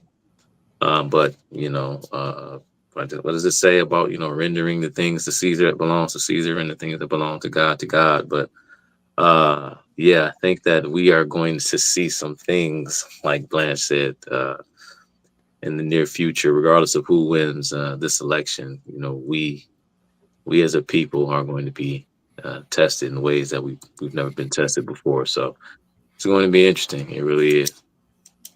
So it's a fun time. It's a wonderful time to be alive, but at the same time, it's scary times to live in, for sure. But I'm not one, and Quisha, I'm not trying to just dismiss, but I just like Chad. I don't know. Me personally, I try not to say such things, because it's like, well, where do you go? It's like you can't say I'm wrong, right? It's like, what am I supposed to do with that? It's like, yeah, it's an opinion, and perhaps you're right. But again, I don't know. I don't know the mind and the will of God. I'm just a man, and so, like Chad said, who knows? Because who knows exactly what is in how God is moving and everything else. I don't know. I don't try to make predictions. I don't prophesize. I can just tell you exactly what I see, what's right in front of me. And okay, we're talking about politics and elections and things of that nature. Here's what I think needs to happen. Here is what I think we need to do. So that's as far as I can go. I can't tell you what God's plan is in the immediate future for America, because I just don't know. True. Well, people are going to say that. Oh, go ahead, Quisha. No, I was just going to say, when we look throughout the Bible, we see God, stepping in for his people. We see, and I do believe that America, I believe that the hand of God has been on America for sure. And I guess, I don't know, do I think God's hand is no longer on America, or I think God's hand is, I think God is still showing America mercy, because if not, we think this is bad, and it is bad, but what happens when God's hand is completely off of those who have repeatedly rejected him. We can see in the Bible where what happens to those nations and people. And so I don't think we're quite there yet, but I don't know. I mean, it's just a theory, but the Bible is certainly a book about kingdoms and governments and nations. And I mean, that's what it is. Because it is a kingdom. I mean, it is the kingdom of God, kingdom of darkness, and all those things. So, yeah. I was thinking, and so since we're on the topic, we're talking about God and stuff. I didn't say it earlier, Quisha, because I just said just let the person flounder. But the person who made the comment earlier, we were talking about Kanye West, and I thought about Bryson Gray since he was brought up as well. Maybe that person who left that comment is not a Christian, but on the plane, the simplest of levels, on level one, as I guess I could say, describe it as a Christian. I mean, Christ is equal to God the Father. At least that's what most Christians believe. And so, that's what, you got to start. You got to start there, right? But it's, I know Bryson Gray in the past, he has a different take. He doesn't believe that, or he has said in the past that the Son is not equal to the Father, and people they can believe, different things. I'm gonna disassociate myself with Bryson Gray because he doesn't believe Jesus is God. Well, and he's one of the most, going in for Christ, going in, super Christian guy. But many people will say, yeah, his views on Christ are heretical. So I mean, what do you do with that? So yeah. But I know who I'm voting for in November, and I don't see that changing. So people could say what they want to say about me. Yeah. Well, you guys know, I mean, I didn't even vote I wasn't supporting Trump in the primary. So, I mean, there you go. I'm definitely not a part, but I am going to vote for him, know. So, go ahead, Blanche. Well, listen, I've been talking a lot about, this whole I'm not going to vote and voting doesn't matter. And I said, well, if voting doesn't matter, then why go through all of this? If they say voting doesn't matter, but it does matter because whatever they do, they have to justify it. So whether they stuff ballots, whether they come up with fake, whether they got dead folks to vote, if somebody looks into the vaults, they got to be able to see the justification for this person being in office. Meaning, you can't say he got 81 million votes and he got 18. So they have to physically have this stuff counted. Now, you can say whether the system is flawed or whatever, but I don't believe that it doesn't. It's false because of what they put into it. They're trying to get people to vote either way. And if we think about it, goes back to the Bible, where people will proclaim to be followers of God and those who proclaim to worship false gods. And there's always a proclamation. There's always a dividing of the people. There's always people saying, I'm going to this side or I'm going to this side. I'm going with God's side. I'm going to the world side. But to me, just to sit back and say, I'm not going to vote, then what are you going to do? You're not going to stand in front of the White House and say no more. Like you're not going to throw your tea bags into the harbor. Like, what are you going to do? You're just going to not vote. And so to me, I just see it as cowardly because if voting came with a $10,000 penalty at the end of the year, everybody would do it. If you got taxed for not voting, everybody would vote. So that lets you know that voting isn't about some kind of moral. People try to make it like I'm standing up against the system. No, you're not. What you're trying to do, you're trying to escape responsibility. You're trying to say, I don't want to have the pressure or burden of making that type of decision if it goes wrong or if it goes right. And to me, you have to care about this country. You have to, because if you don't, then what we're going to. I'm not going to a camp. So I'm not going to a gulag. I'm not going to a camp. I'm not going to be in some field working. So y'all might well can't cross me off the list. I'll just be like Mad Max and them. I'm not living like that. I'm not doing all this, getting terrorized by folks from other countries. I'm not doing none of that stuff. I'm not None of it. So I'm not. So it ain't just about you not voting or voting. It's about what you're gonna do after that. Because what we're gonna see is gonna be very drastic, as we're seeing now. The media is just lying to us. I don't see anybody getting upset. The media is telling bold-faced lies. Nobody's protesting in front of a news station. Nobody shut down CNN. Nobody shut down MSNBC. So again, what are people really willing to do? You talk about Republicans. Most Republicans, in my opinion, are what they call rhinos. Rhinos, yeah. There's no way we can go through what we're going through the last almost 4 years and you not be out gung-ho for it not to happen again. Like there's no, like what we've seen these past 4 years, there's no way you could just sit back and say, oh, I trust the process. No, it's no way. I'm sorry. We in drastic times, and I got my rifle and I got my Bible, so I got both. And that's just, it is what it is. But I'm not going to a gulag. I'm not doing no torture. I'm sorry, I can't do it. I can't do it. I'm sorry. Listen, I don't play with communism because I know I'm not going to do it. So I'm not even going to play with it. I'm sorry. Yeah. Agreed. What do I mean by she's intelligent? Given all the memes out there where you can see that in interviews, often she'll sit and come up with some sort of word salad and laugh. I think people are being unfair on that. The word salad. Obama was intelligent, man. I don't think this woman is intelligent like Obama was intelligent. Listening to them, such as I have been able to do. When she does the word salad, it's because she hasn't formulated any real thoughts about something. And so she just kind of strings some words together because, she's a person who she did pass the bar exam, and many, many, many, many people do not pass it the first time. And she has been around a while. So she just kind of says some stuff, and it's cute to take 13 seconds and to play it over and over and over again.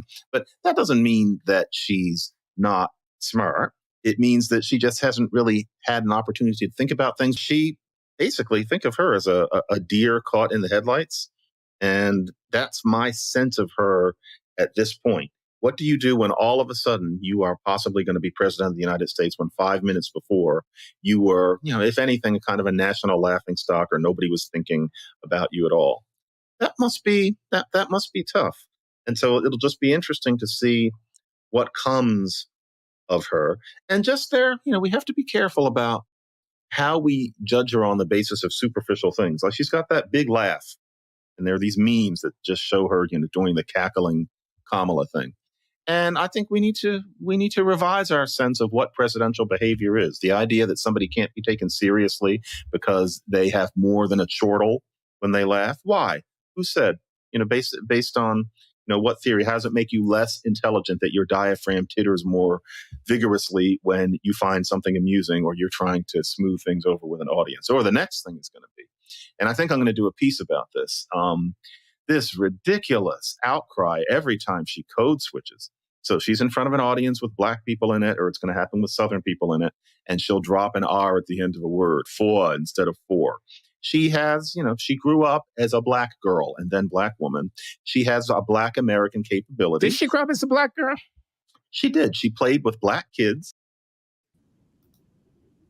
Yeah, I've never seen so many, like, he missed the point on so many, like, what are you even he's lying. about? No, he's lying.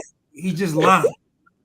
And what I saw there, and I don't know what was said after or before, obviously, but we've heard John McWhorter in the past, right? And I think what you're seeing there with all of the excuse making for Kamala Harris, what he is showcasing is his disdain for Donald Trump. And what it is that, Donald Trump, first and foremost, like most intellectuals, even your conservative types, the ones, led by your never Trumpers, as they came to be known as, led by, your conservative intellectuals such as Bill Kristol and to some extent the late Charles Krauthammer. Trump offends the sensibilities of the, your highfalutin. Do you listen to it? I think, and what you're seeing there is that, and so, They don't like that, right? Because the stuff that they theorize about, they charge people for speaking fees. They want folks to read their books and go on their conservative cruises to go and take cruises throughout the Mediterranean and see where Western civilization began in ancient Greece. They want to pay people to spend thousands upon thousands of dollars to actually, sit there and read books and theorize. But when it comes to actually implementing something reminiscent or at least in some ways a conservative as far as policy is concerned, even though they may not speak the way you do, or they may, even though Donald Trump did go to war, and I think he did graduate, but anywho, he's not their type. He's not their kind, right? There's still this kind of class, if you will. I hate to use that term, but there's almost this bigotry sort of levied at Trump because he's not part of that kind of elite intellectual academic in interior. I remember even listening to Trump one time talk about how this whole concept and term called elites, what is an elite, and he was making fun of the fact that he's not considered a quote unquote elite. What does that really mean? And then of course he started to tout his success and his wealth and all this stuff, and how come that doesn't qualify him? How come that doesn't make him elite? And this is why I always say that Donald Trump is a person who has never really sort of rubbed me the wrong way, no diddy, right? It's just people like John McWhorter are the ones who I really, really cannot stand, because there is something serious at stake that goes beyond your petty ego, because here you have someone with the gall and the stones to actually go out and challenge the power that be for the purpose of implementing the things, or at least inspiring in the minds of people who view, who watch, who listen, to inspire them to start to begin pursuing the things, and perhaps even from the bottom up, that you talk about in your books, that you lecture about when you go and get paid, thousands of dollars or whatever the case may be to go do something or another. But Trump is actually about business. What are you about, John McWhorter? I mean, really? You sit up there and then Glenn Lowry, first of all, Barack Obama was not intelligent. And we actually saw how dumb he really was, particularly in his second term when he became so unpopular. It became harder and harder for him to weasel his way out of these situations that were of his own creation, and the stuttering and the because he's an activist. The teleprompter and the neuro-linguistic tricks that he would do with language, those things weren't working by the time his second term rolled around. And so it's just funny to me. And then lastly, John McWhorter, Kamala Harris is a 60-year-old woman. What the hell are you talking about? She's never thought about these things before. You just sat up there and said that we don't give her enough credit. She actually is an intelligent woman because she has a law degree and passed a bar exam, but she can't ask a simple question because she was unprepared. But she's been the vice president. I believe I can go take a bar exam right now and pass it. And right. And then the funniest thing, Chad, again, it goes back to what I said earlier about invoking the 25th Amendment. She is actually the sitting vice president. Same things happen. Presidents get assassinated, they die, they get sick or whatever at a moment's notice. In principle, the way the system is, our Constitution, the way the system is set up, she should be ready at all times. I mean, for Christ's sake, when Ronald Reagan was shot back in what was that, 81, when he was shot, they sworn him in immediately. He wasn't even dead, but he couldn't operate in the capacity of the presidency. So George Herbert Walker Bush was sworn in immediately. What you mean she never thought about it before? She's not ready. She's not prepared. For crying out loud, she's 60 years old. She's been a senator. You talking about how qualified she is. Shouldn't she know these things? As a senator, shouldn't she know these things? Well, Chuck, she should at least have an opinion on it. She should at least be able to formulate a decent opinion. I mean, because, okay. And be concise. I don't even buy this nonsense. So she didn't even know that she was about to be, y'all sat there and rigged the thing where you knew you was about to be president. Girl, you knew what was going on. Stop the cap. That is cap. And let's not pretend. And let's not pretend that she doesn't know what she's going into when she does these interviews with MSNBC, with CNN. Let's not pretend that she doesn't know the nature of the questions that she's going to be getting and all the things. Let's not pretend that she's not buddy pal friends with these interviewers. She's going into friendly territory. Oprah Winfrey, are you kidding me? Not even Oprah could save her from her idiocy. So the fact that McWhorter is willing to give her a pass, and this is the same man that said that he wished he could take a shot himself at Donald Trump. Exactly. That's why he's saying what he's saying. Oh wow. Exactly. I mean, Chuck's point is validated. But Chuck, this is the same man, McWhorter, who before she picked Tim Walz as her running mate, he opined that Kamala should pick Cory Booker as her running mate. That's what John McWhorter said. That's what John McWhorter said. He said that I think it will be a sexy ticket. I think it will be. He literally used the word sexy. He said he thinks it will be a sexy ticket, and he thinks that is a ticket that he can support. And then whenever it came out that he picked Tim Walz, McWhorter's response was, "I get it. You need to win Midwesterners, so I get it. Tim Walz, he's fun. He's a coach. He's this. He's that. So this guy's pardon. You know what? I'm not even going to apologize. If you are watching this live stream right now and you're a fan of McWhorter, the guy's an idiot. Can we just call a thing a thing? The guy is an idiot. Yes, he wrote books. Yes, he's a professor at Columbia. Right. There are a few smart atheists. There are a few, but the reason y'all like him is because he's anti-woke. Yeah. The reason y'all like him is because he's anti-woke. But is he really? How do you write books about being anti-woke, but yet everything that you say outside of the woke conversation gives credence to woke ideology? What are we? My 11-year-old can decipher that fact. What are you even talking about? Mick Squirter. That's a What a clown. Oh my goodness. This man, hold up. Do y'all realize this man said that she grew up black because she played with black kids? Just imagine somebody, doing their charity work to toss a ball to some black kids, and then you sign up on their black card and I'm blacklisted. Hey, but is there some truth to that though? In a sense, suffer me for one moment, if you will.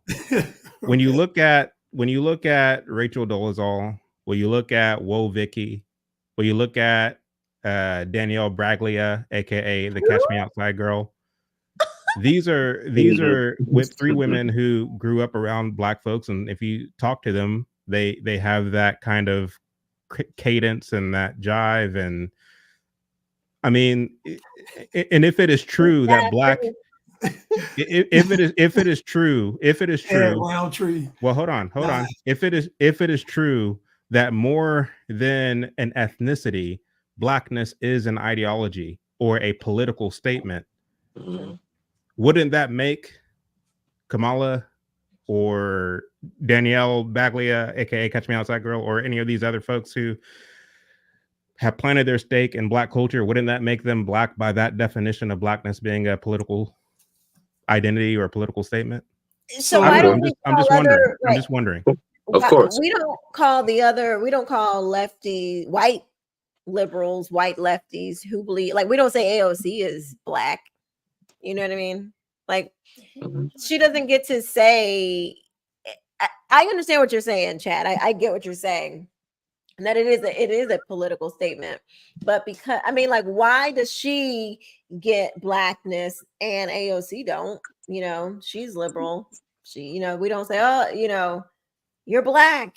Yeah, that was probably one of the most fake, phony, disingenuous things that John McWhorter. I don't know, because I'm not a follower. I don't really pay. The only time I really come across John McWhorter, Chad sometimes will send me links of Glenn Lowry's show when he wants me to check it out, because I think Chad just hates me. He wants me to get me angry. But I don't watch it. I don't watch his stuff unless Chad sends it to me. But that was one of the worst takes, and it seems as though he has a lot of them. Just a complete very bad takes.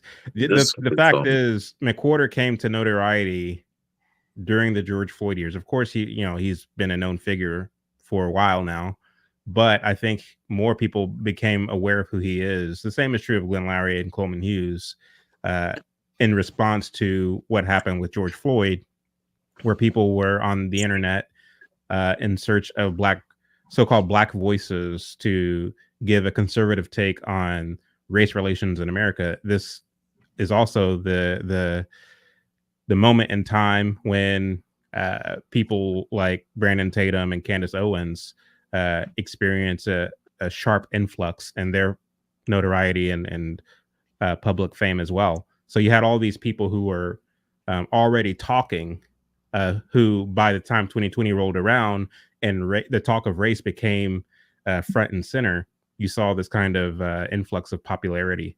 And so, but the thing is like, I feel like as 2020 became 2021, which became 2022, and so on and so forth to the current moment, I think if you are somebody who were following these voices, following these figures, by now you should see who is real versus who isn't.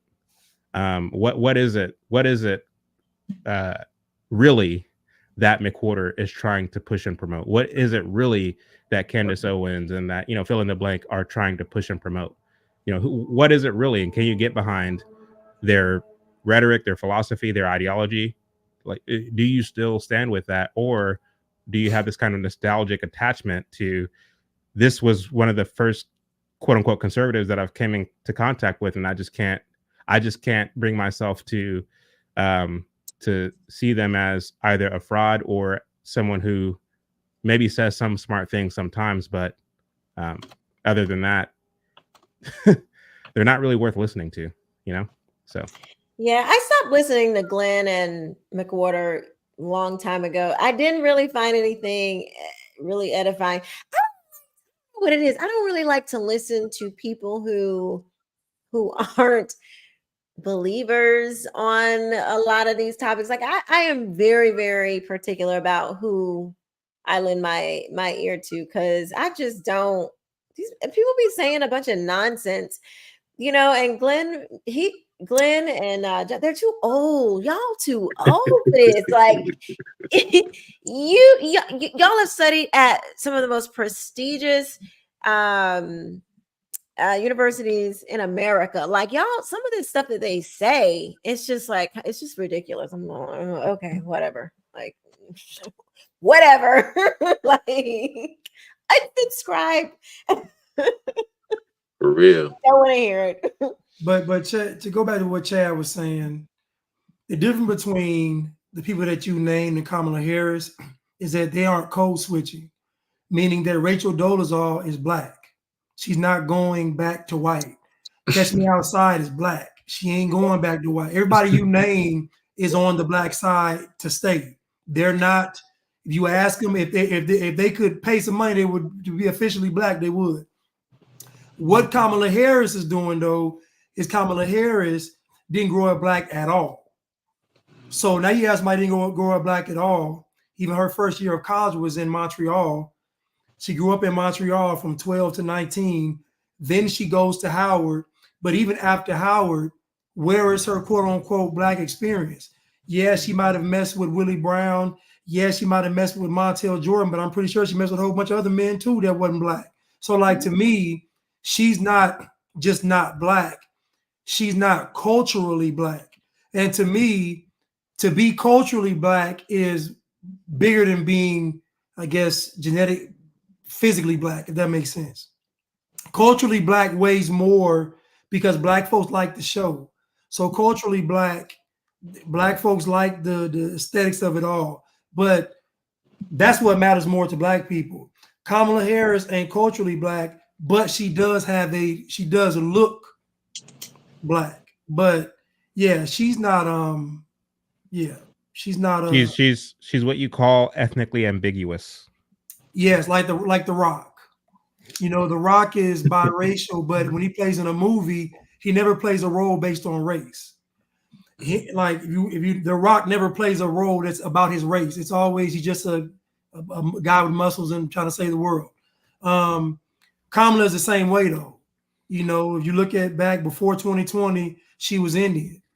Once 2020 came, She was they re-edited all the articles. They added Black or African American to the articles. So yeah, but the difference between Kamala and them is that Kamala don't have the cultural piece down. Going to Howard and being an AKA is just that don't mean nothing. And washing your greens in the tub.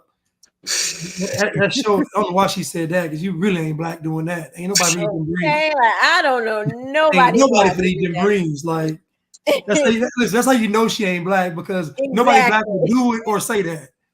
Hey, but Black Man, folks, she Black has folks, said. but Black folks eat chitlins though. So is that any better? They don't wash them in the bathtub. Thank you. But there's still the loins, the loins. You know what? So, I mean, yes, yeah. You know, there's we shouldn't be Black people in general. I don't eat chitlins, so I can't say we on that. But Black people who do know they shouldn't be eating them. But Black people tend to be very particular about how you cooked food. Did you wash your chicken? Did you wash that fruit? Did you cooking greens in the bath? Now I am half and half. I was raised half in the South and half up north. And in the South, we lived on a farm. I have looked greens. I mean, we used to break. I have snapped peas. Antonio be picking on me, talking about it. Yeah, you done picked cotton and done all kind of stuff. Haven't done that, but I have done farm work. And one thing, I have never seen my great grandmother cook green, even when we had to cook greens for a big church function or anything. I never seen any woman in my family cook greens in a bathtub. And if you told them to, ask them to, I don't know what will come out of their mouth. I'm just saying, that is not something that I don't know any Black person that cooks greens that has cooked them in the bathtub. Like, she's literally the only one. But Quisha, but again, that's what I'm saying. Culturally, she's Indian. So in India, they bathe and do all the stuff in this. It's all the animals, them, the train, everything in the same water. They washing clothes, washing themselves. So in her culture, it would make sense to put the greens in the tub where everybody takes a bath. That makes sense in her culture. Black culture, no. Indian culture, that probably is not that far fetched. I'm just saying. It's funny. Yeah, that's a lot. I think I don't understand why people are putting this Black culture on her. Nothing about her to me says Black culture. Like all of her, when she talks about her mom. Her mom she doesn't even talk about the part of her that gives her the vouchers for her Blackness. Her father, she never talks about him.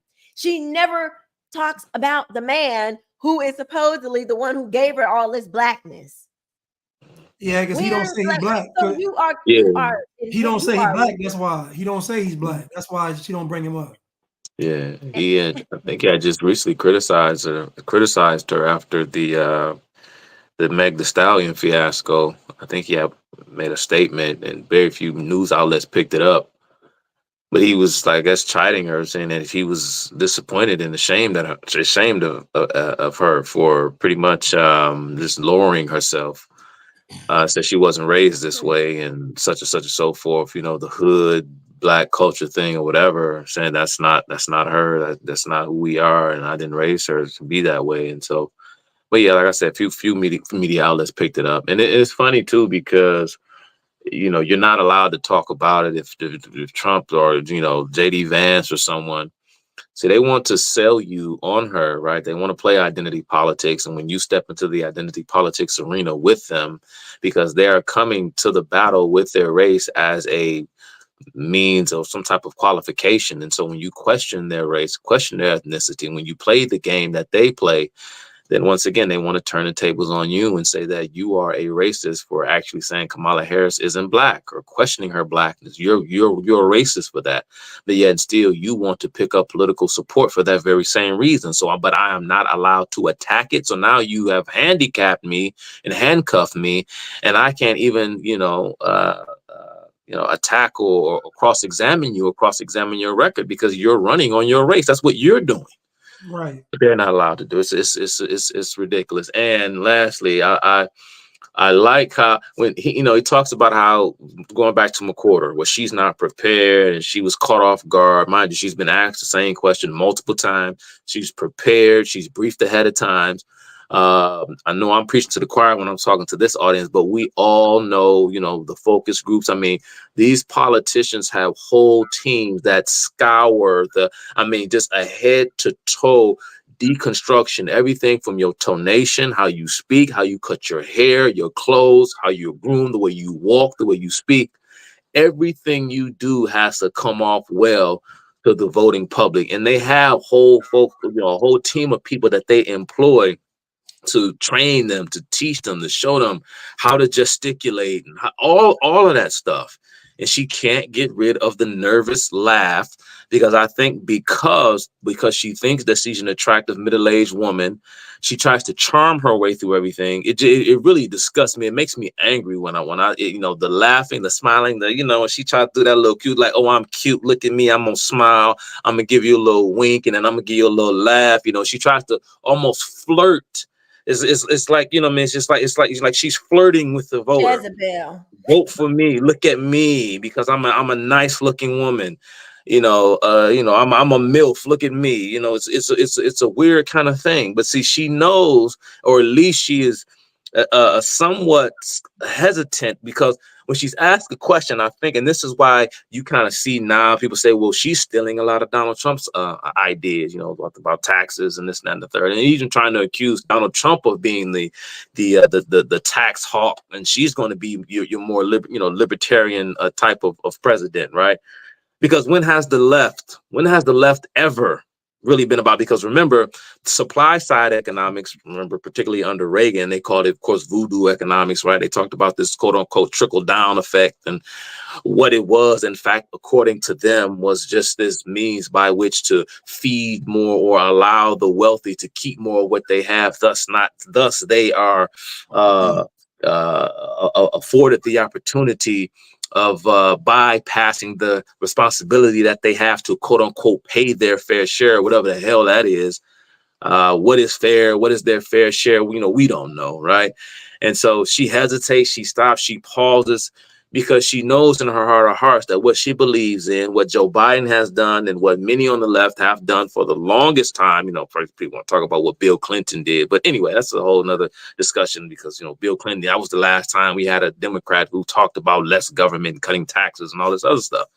But there was reasons for that, and we don't need to get into it. But I think that she says to herself, I can't say this out loud, because if I say what I believe and if I say what I'm actually going to do, and if I perpetuate what Joe Biden has done, then I'm going to rub the voting public the wrong way. And so when people ask me economic questions directly, I have to talk about what things were like in my neighborhood and how my neighbor cut their grass. I got to start talking about land. I got to talk about landscaping. When I'm asked a direct question about economics, I need to talk about where I grew up and how the neighbors used to cut their grass. Because she doesn't want to talk about economics, because I think that she knows I can't say this out loud. Because anytime you start talking about raising taxes and doing all these kinds of things, I mean, again, she said it in so many words, but she's trying to find slick ways to sort of avoid answering the question directly, but telling you what she feels without you becoming suspicious of what she's actually saying.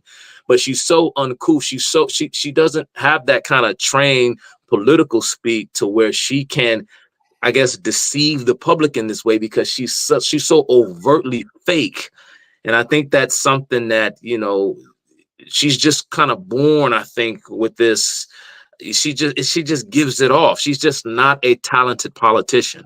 We know all politicians lie. They do certain things. I mean, it sort of comes with the territory. It comes with the job. That's how we have this meme, this stereotype about politicians and used car salesmen in our culture. It sort of comes with the territory. But she's so untalented that she can't even tell you something without telling you something, right? And make you believe it like good politicians can do. She's just awful. Mm-hmm. And I got a hard stop at 10 o'clock, guys. I meant to tell you at the beginning, I got to get out of here at 10. So y'all got me for about another 20, 25 minutes. Let's look at this beta mail. Your sister and brother-in-law moved in and you're hoping to save money to have a second child. That's right. Hi, Oprah. Hi, Madam Vice President. It's nice to be with you all. Yes. Hi.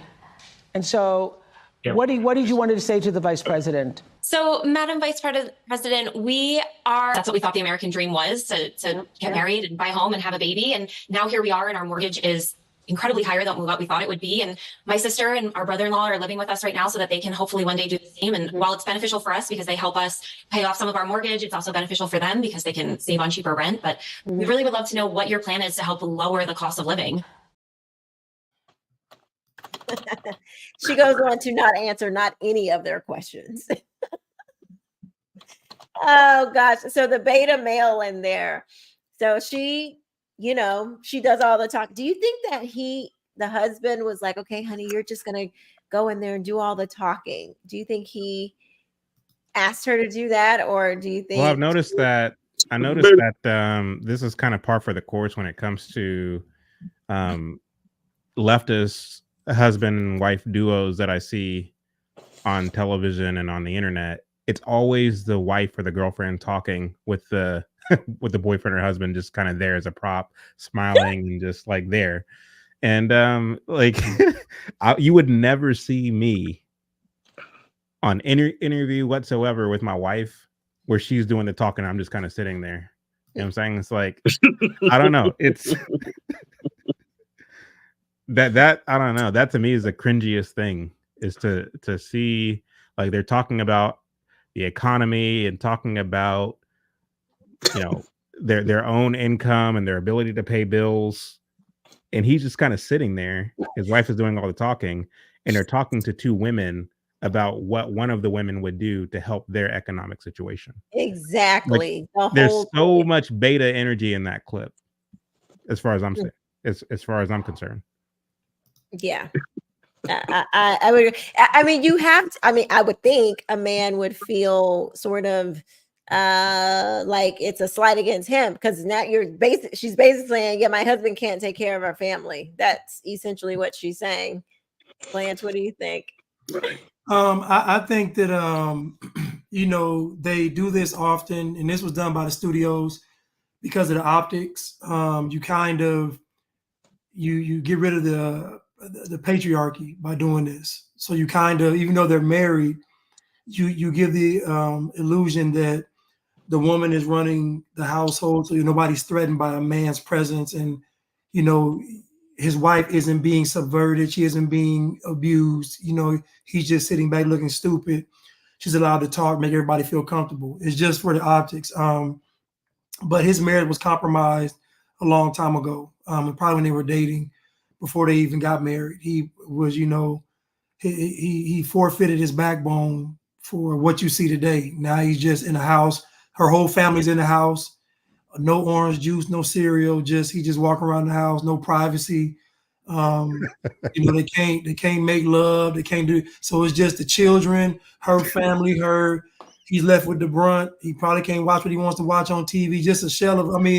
It's a shell of a man. So this is what the liberals want, though. They want a shell of a man just to be there for procreation and financial reasons, but that's about it. There's no kind of leadership in the house, no guidance. And if he wants to leave, she's going to get half. So he's stuck. He's just sitting there. He has to take it. And then if Kamala wins, he can forget it. Like, if Kamala wins, there'll be some illegals moving in the house. So it's going to be her, the illegals, the family. It's just going to be chaos. So yeah. Yeah, this broad said my sister and my brother-in-law are living with us too. Think about how crazy that is. Think about your household.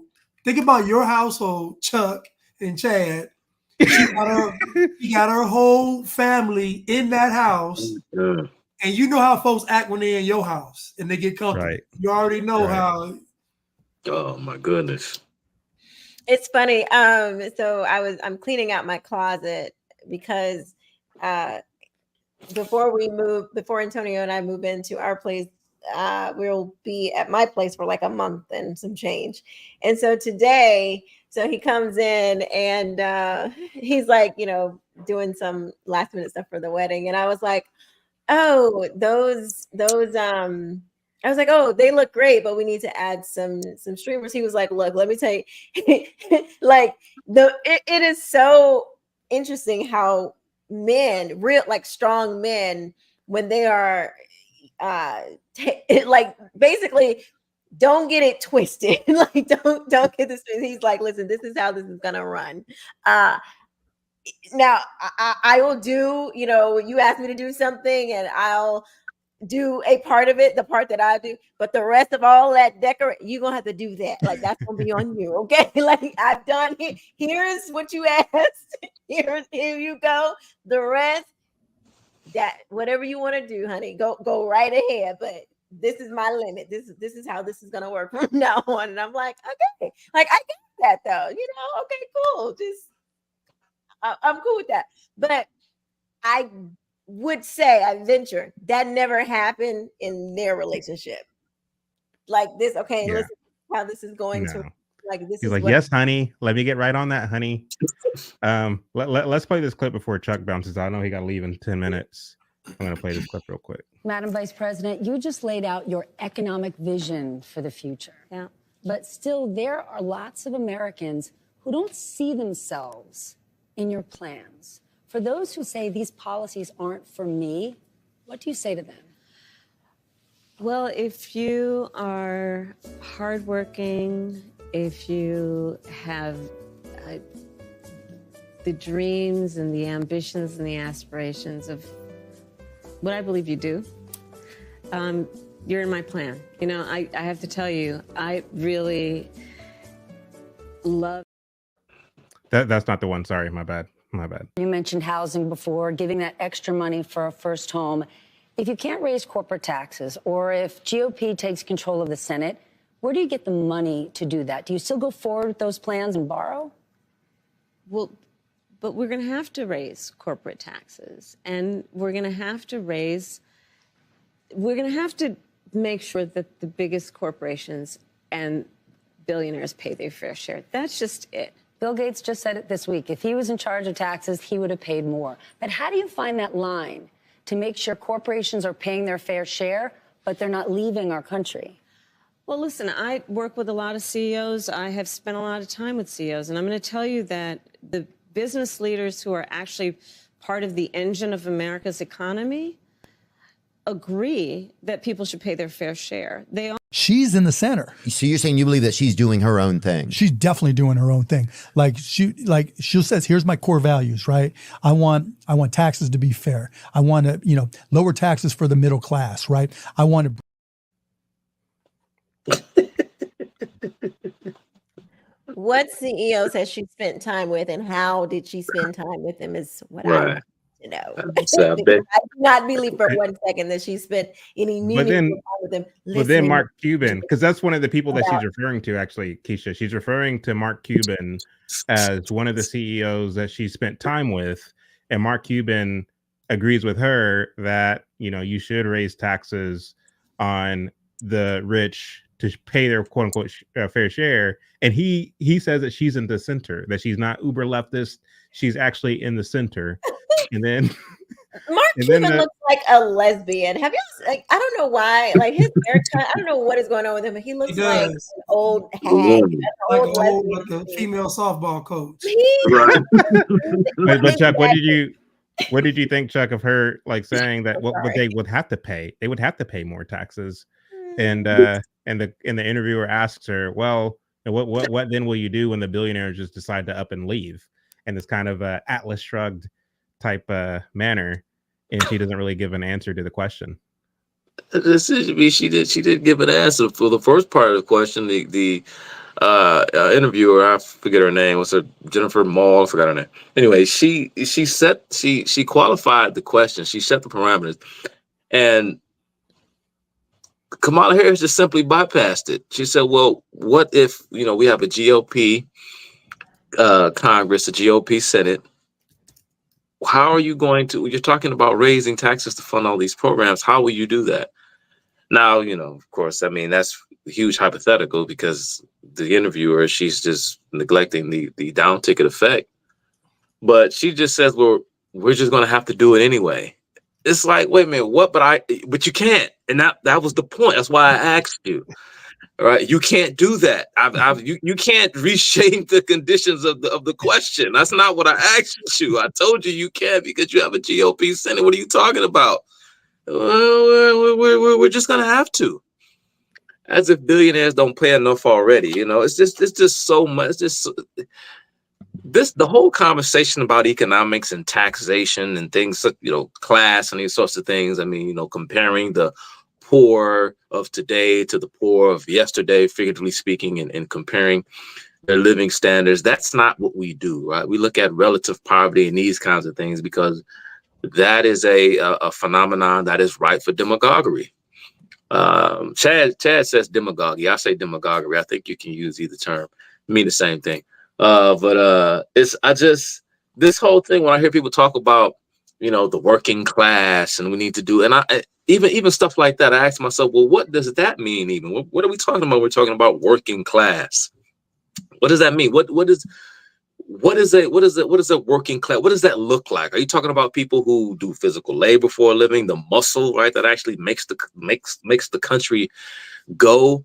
What are you talking about when you use such terms as working class? You want the billionaires to pay their fair share, kind of setting the person who does this thing for a living against the person who does that thing for a living. But I don't understand why in the world would I not want, say, for example, a billionaire to keep more of their money? How does their wealth affect me in a way that prevents me from having the things that I want?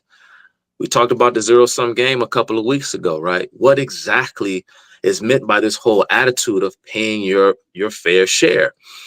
You can, as I said earlier, you can cap prices, but of course you cannot cap costs. Companies employ people who work, earn wages that they then take or use those wages to pay their own individual taxes. And so it just boggles my mind when the interviewer says, well, these companies are going to leave. They're going to leave. They're not going to employ people. How are these individuals going to pay the taxes that you impose upon them when you enter into the sphere of economics where the executive branch and the government, by and large, does not belong? Again, she does not. Yeah, you just have to. I mean, for what? Why? No, your job is to provide a space for people to work out, to figure out exactly their own, and that's what economics is. You have the precondition for an economic system is social relations as they are on a kind of grassroots level. And you take economics and you kind of impose this kind of mathematical objectivity onto the way human beings relate to each other, right? As it relates to how they decide the best use for resources that are finite but have a multitude of uses. And so it's all about what people want and how they plan on getting the things that they want. It's just a whole thing. And so, but once again, Kamala Harris has never thought of these things because she's never been asked. She wasn't prepared. She was just simply caught off guard. All right, but we want to trust her with the reins. Do you believe being commander in chief? Because they said she said that she, being Kamala Harris, said that was it no, it was the interviewer actually who said that Bill Gates said that he would actually pay more taxes. That if it was up to him, he would pay more taxes. Disgusting. Do you believe that these that billionaires are actually paying taxes on all of their income? I mean, like you would have to be naive to believe that. I mean, they move money around into international banks, into Swiss banks. They don't have all of their money in American banks. So what makes us believe that even if the taxes were to go up for the so-called 1%, that they're even paying taxes on all of their money? So of course it's easy for Warren Buffett or for Bill Gates to say, yeah, I don't mind taxes going up. Well, of course you don't, because you're not paying taxes on all of your income. Yeah. But yet still idiots believe them. Idiots believe, oh yeah, isn't that virtuous? Isn't that so noble of Bill Gates and Warren Buffett that they want to pay more taxes? Give me a break.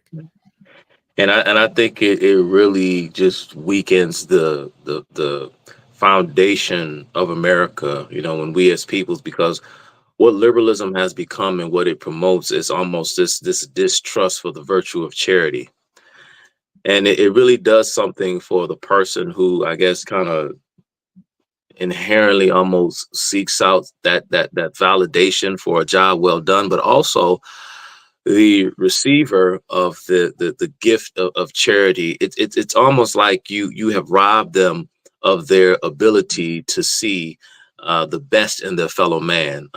Thus, you take away from them the opportunity to reach inside themselves so that they can, in fact, become the best person that they can be, because you have, robbed them of the opportunity to have their faith restored in humanity. When you as a government, when you as a state, when you come in, when you step in and do that, I mean, just imagine what could be done, what we as private citizens can do for our fellow citizens in need if we were simply allowed to keep more of what we earn. It breeds this, I mean, the state, the impersonal nature of it, but it breeds almost, they talk about the government, the rich and the wealthy being selfish and all this nonsense, right?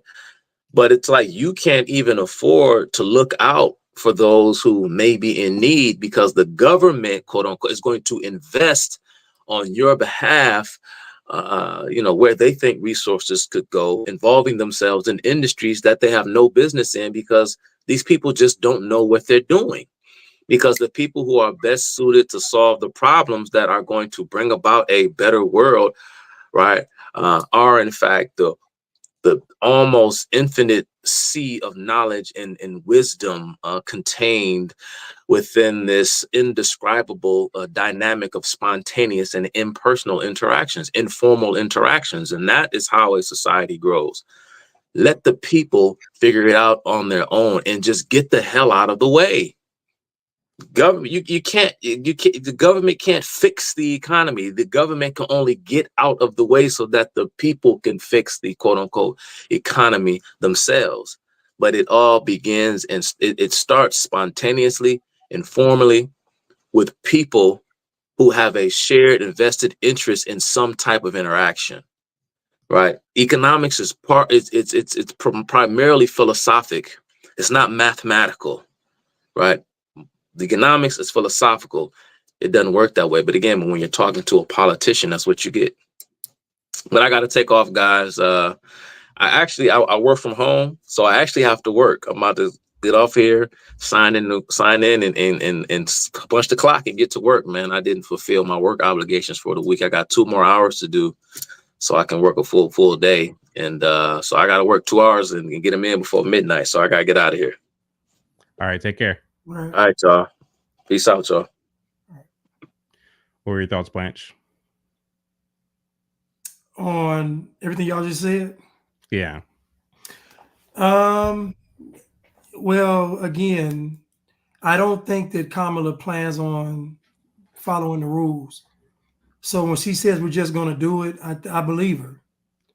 Like, I remember talking about she's going to bypass Congress to get the quote unquote assault weapons ban. So like I see, again, I see her, I guess for lack of better words, not going by the book and then just being able to hide behind, oh, they're just hating on me. They're just trying to be in my way because I'm a woman, because I'm a woman of color, just all this stuff. But I think she knows about economics because people that donate to her campaign are rich. She has friends that are powerful that own companies. Like her friends are who she's talking about. So she's not going to hinder them in any way. It's just not going to happen. Yeah. So anybody with any common sense knows that everybody around her is a millionaire. Her husband, she is, the Obamas, everybody's millionaires. And again, folk donating to her company as well. Her campaign. So company is right. Freudian slip. Right. But just for people to believe that, I don't know, Chad, it's just the critical thinking piece behind all this is gone. I don't know what to say, man. The nuance of this show is just over their head. Like, yeah. I mean, I think the point that you bring up is an important one, because when you consider all of the celebrities who are wealthy and all of the business people who are wealthy who contribute to her campaign. You saw Mark Cuban say that he's an advisor to her campaign. All these millionaires and billionaires who give her money. The fact that she and other Democrats are able to get up there and say, we're going to tax the rich, we're going to tax the 1%, we're going to make them pay their fair share. They're not doing this without first and foremost knowing full well the fact that a lot of these uber rich people are simply going to move their money around to where they can say, I am paying more taxes because I feel like it's the right thing to do, when the reality of it is they're not even paying taxes on their income, on their income legitimately. Is Quisha back? Yes. Okay. So yeah, I mean, so it gives them, like I said, a opportunity to say, look, we are paying our fair share. We're doing what's right for the economy. We're doing what's right for our country. Now it's time for the middle class to pay as well. So it creates this kind of like, we're the leaders, now follow us. When you look at a lot of these millionaires and billionaires, these CEOs and these ultra rich folks, it's like they are in cahoots with the World Economic Forum. Like they are in cahoots with these very sinister, no good, very bad people. And they have an interest in marrying corporations to the government. And Kamala Harris actually says this out loud. She's not even hiding it. She says that, I mean, of course she covers it up in charming language and saying like, look, we want to bring businesses together with the government and try to make for a opportunity economy where everybody has an opportunity, irrespective of your background, your race, your age, this, that, and the third. So she kind of flowers it up with this kind of rhetoric and language, but it's a very bad idea to marry business to the government. Mhm. And it's in keeping with Karl Marx's dream, which is to have the government own the means of production.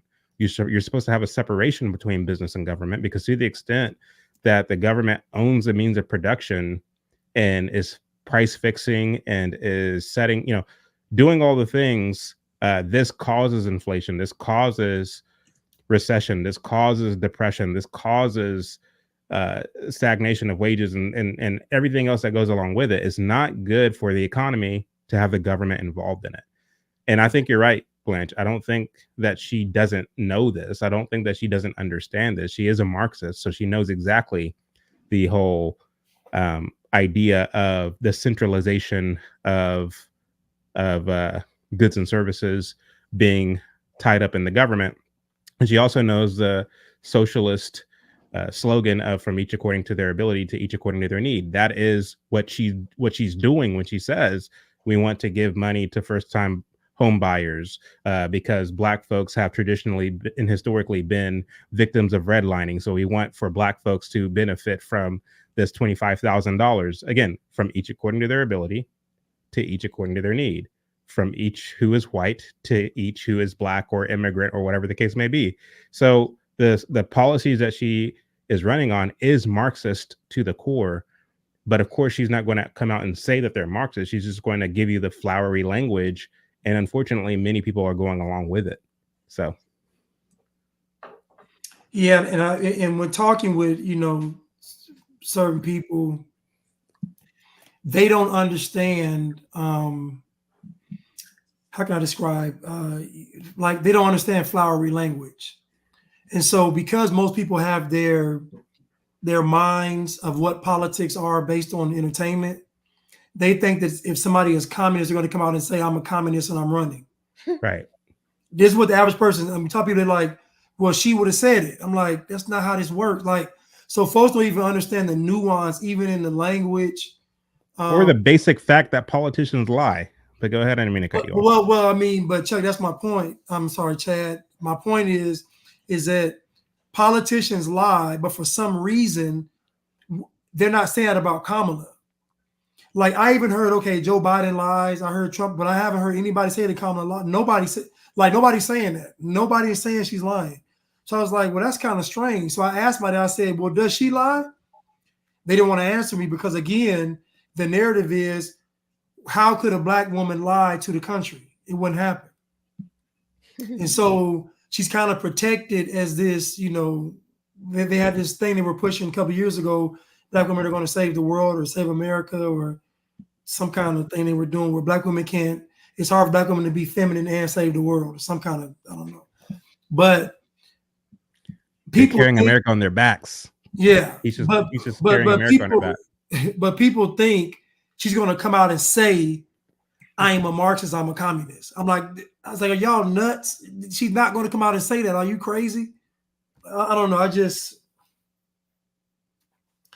don't know, man. It's too much. It's a lot of nuance to listen.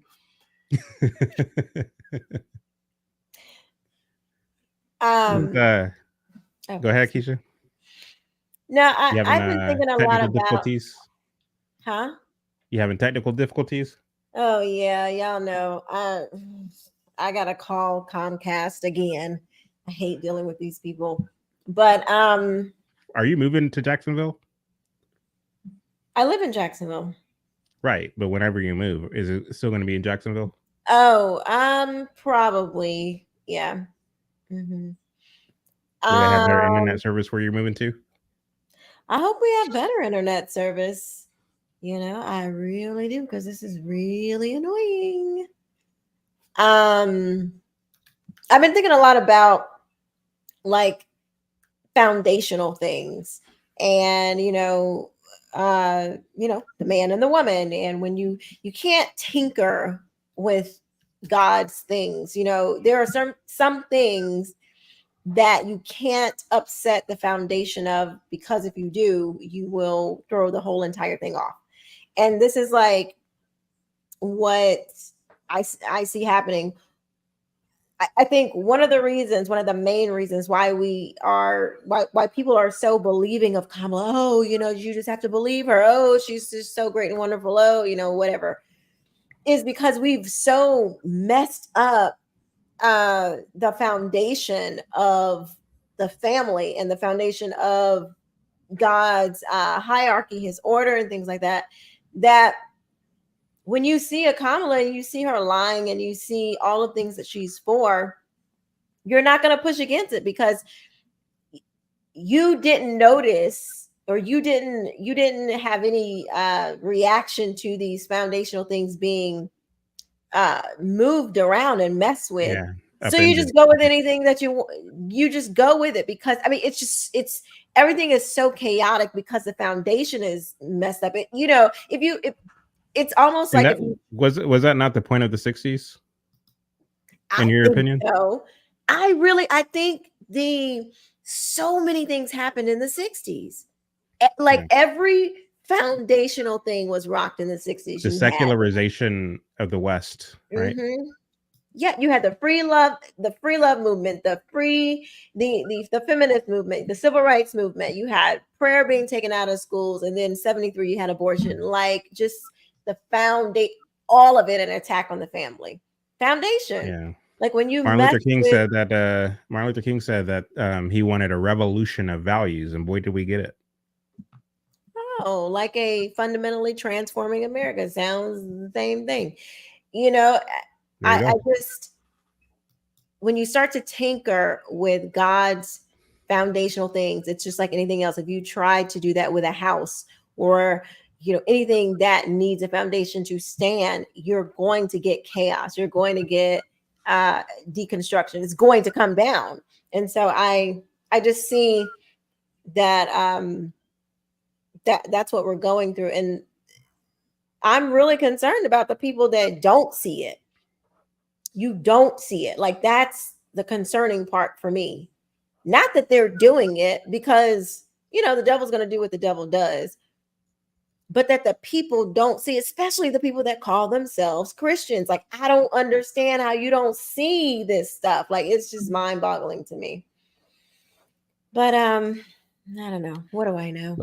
Let's get to some of these supers before we tell off. Let's see here. Blanche, you want to go through our supers? All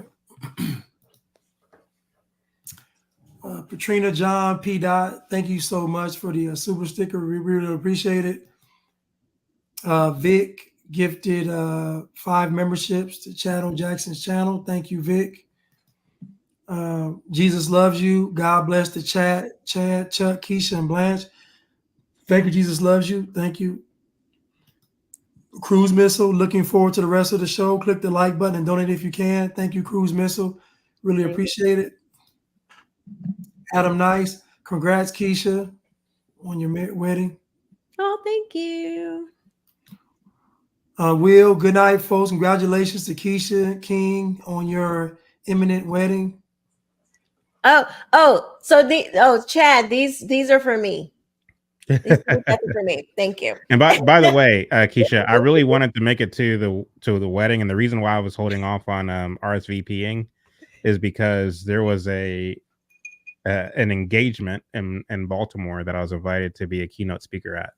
And I didn't know because usually when I'm invited to things like that to be a keynote speaker, the rug gets pulled out from under me in the last minute. So that's why I always do things tentatively. And it looks like they're going through with it. So that's the reason why I haven't RSVP'd. Otherwise, I'll be there. No worries. Me too, Quisha. We're still accepting gifts, so please do. Y'all want me to put the registry link in there? There's a website to give the gifts? Yes, there is. All right. Oh, really? Hey, CTTC crew and chat. Thoughts on early voting? I think it depends on your county, really. I mean, where I'm at here in Texas, early voting hasn't really been an issue, but in other counties here in Texas, it has. So it just depends on your county. I don't think that there is such a thing as a one-size-fits-all answer to that question. I think it just depends on your county and whether that county in question has a track record of being incompetent or loose or dysfunctional in how they tally up votes. So I think that's a question that comes down to one's county, quite frankly. I don't know. What do y'all think?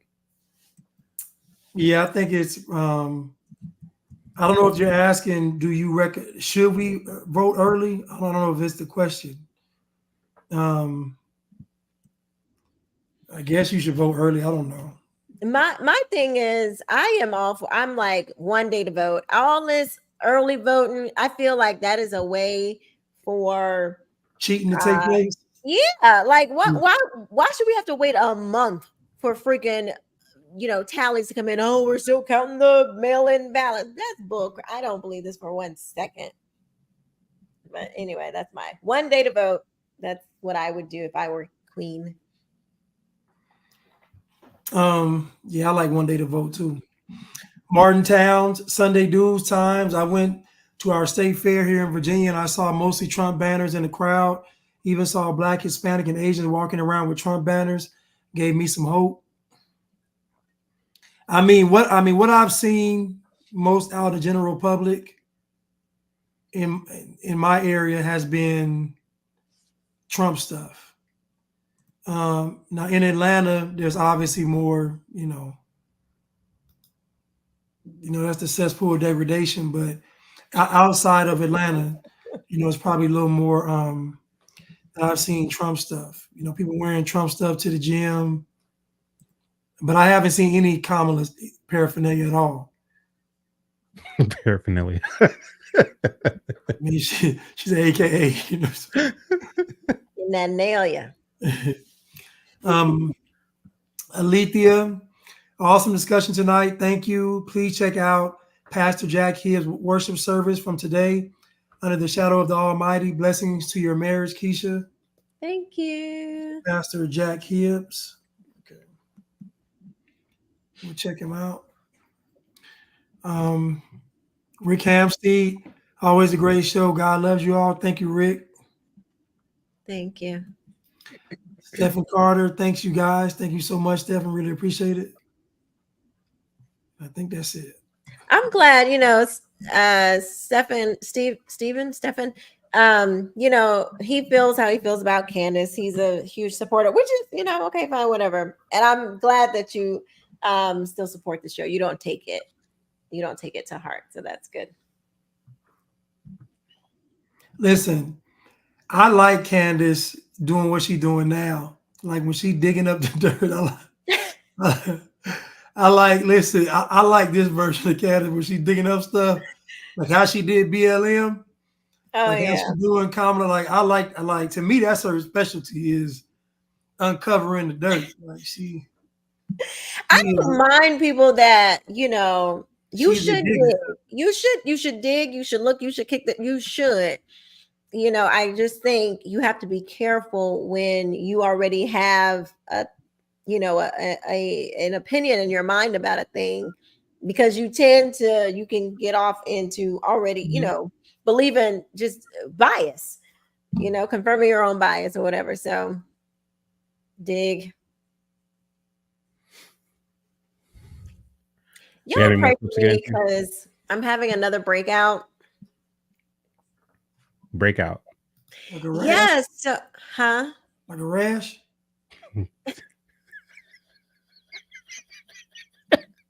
No, you know, remember, so last year, remember I had like the spots on my neck, then I had it again in the summer, and then it's come back, and it's always in the same spots.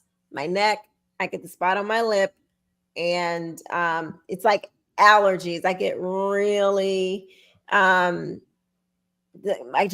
these allergy attacks, and I do think it is food. I think I'm allergic to tomatoes because something you're eating, it sounds like.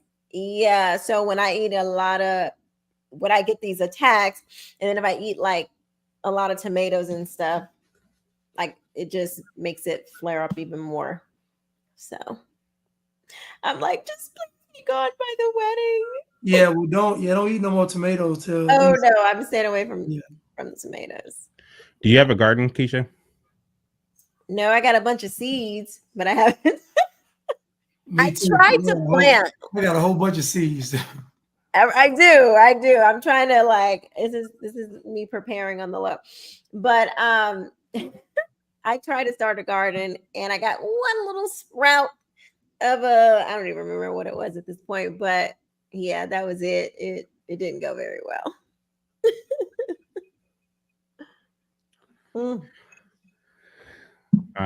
Do we have any more clips we want to get into, or we want to call it? I say call it because I gotta finish cleaning and doing stuff. Y'all, I get married on Saturday. Can y'all believe that? It's so crazy. I'm excited. Me too. I am too. Do you think you will get married when you? Let me see. So you've been divorced how many years? Oh, geez. 2013. So did you ever feel like you weren't gonna get married again? Like Yeah. you ever feel like it wasn't gonna happen? Yeah, I did. I did. You know, it's easy to become bitter, you know, and thank you guys. Thank you so much. You know, you see how everything's going on, and you know, you think, Lord, where is he, and what do I even want to do this?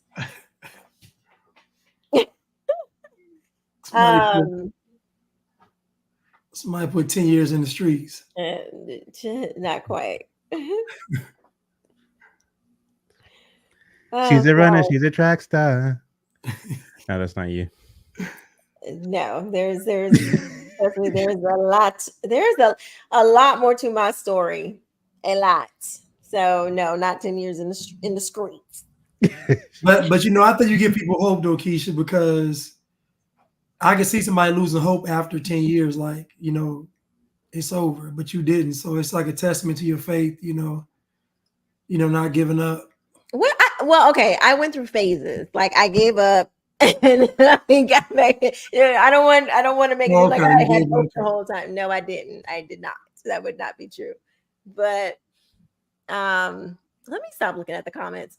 But no, it was tough. But before I met Antonio, I had this moment in the bathroom, and I just cried out to the Lord. I heard this podcast where she was like, to love and to be loved is one of the greatest blessings in the entire world. And I don't know, that thing hit me so hard. I just boohoo cried out to the Lord.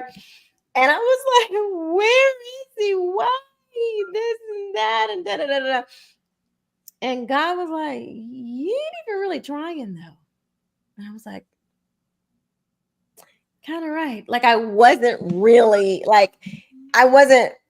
trying to be found. It's like, okay, if someone came to me or whatever, like, all right, but I wasn't really I wasn't really trying to put forth a real effort. And then I started to put forth a real effort. And I was telling, people in my inner circle, people that I knew and trusted, I was like, hey, I'm single,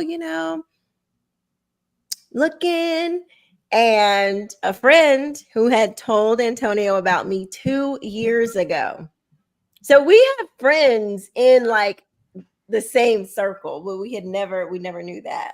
And another one of my friends had told him about me as well. And I was like, look at that. I was right there the whole time. So yeah, anyway, it's quite a story. Well, that's good. I'm happy. Thank you. I'm happy too. I feel he's a really good man. Like I'm like, sometimes I'm like, gosh, do I really deserve a guy this? Like, I do. Like I do. But I'm like, wow, he's a good man. That's a good feeling to keep you humble. Yeah. Yeah, he definitely does. He's like he does everything to like excellence. Like he makes me want to do better. Like he just everything he does like really well. He has a very high standard for himself. And so it just raises the standard among, anybody who's around him. You just want to be better because he's gonna outshine you. He's gonna go hard. He's gonna outshine you. So really, it will be Benton. My last name will be Benton, Benton. Quisha Benton. Yes, Quisha Benton. Yes, I'm changing my name. People ask that all the time. I guess I'm gonna change. She ain't no modern woman. No. What else do people ask? Yeah, but anyway. Oh, people are always, if you ever Google me, like one of the first things that come up is Quisha King's husband. Because people just knew I was married to a white man and they were always searching for who I was married to. Now they will see who I was married to. Well, they gonna hate. They gonna hate when they see him.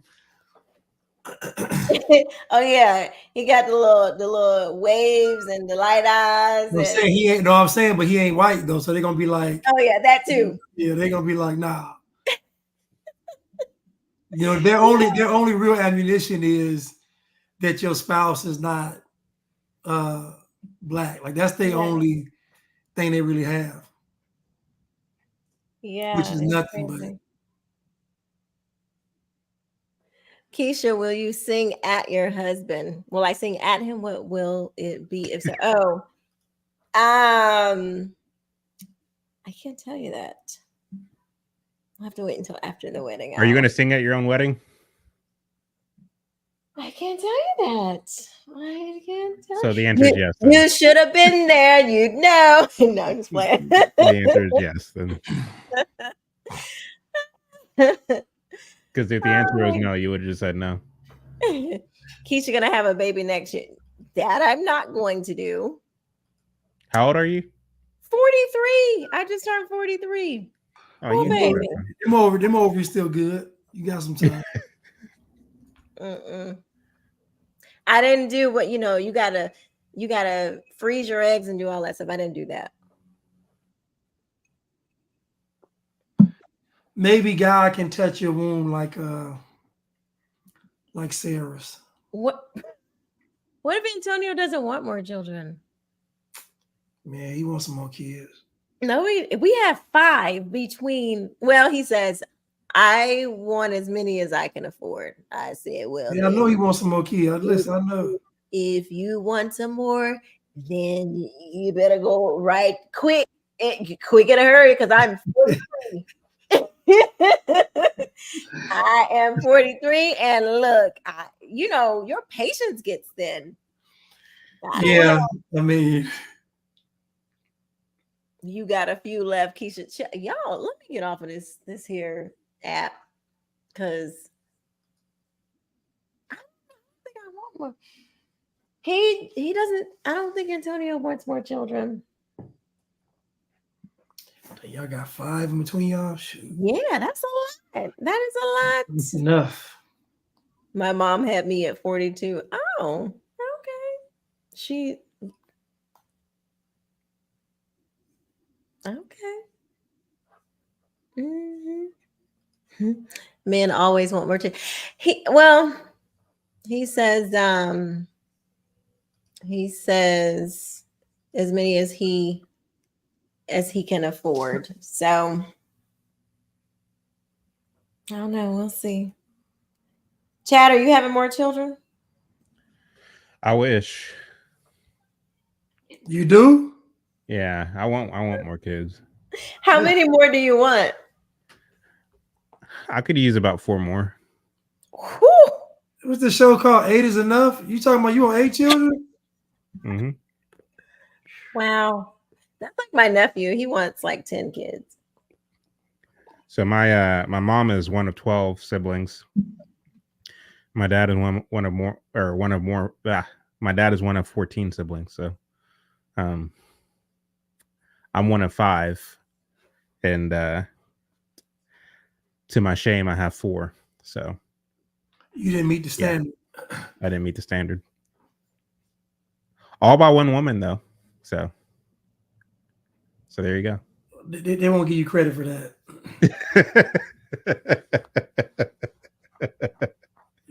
I know people like Nick Cannon and they Country love Wayne that. and all these other. They love that. Yeah, they brag about having their 12, 13, 14 kids, and they have 12 or 13, 14 baby mothers. So there you go. Yeah, they love that. Well, why do you think there's such a desire for these black celebrities, these black men, to have a lot of kids by different women? Like, what do you think that is? I think part of the appeal is the fact that single motherhood is celebrated. So if a woman is able to have a child with a guy that's rich, it's kind of like it's a fairy tale. The fairy tale used to be to get married, but now the fairy tale is have your child by somebody that has a lot of money. But I think the single mother culture thing is what really drives that, because you get 2 birds in one stone. You get the dad that makes money, the quote unquote good black father taking care of his kids. And then you have the woman that has the rich baby daddy. Do you think it's that, or do you think it's more so an emptiness that they have in their souls that they're trying to fill with a lot of kids? No, I think it's just pure decadence and savagery. No, I mean, obviously they're void of, Christ, obviously. I mean, that's the root cause of most of this stuff is they don't have a relationship with God.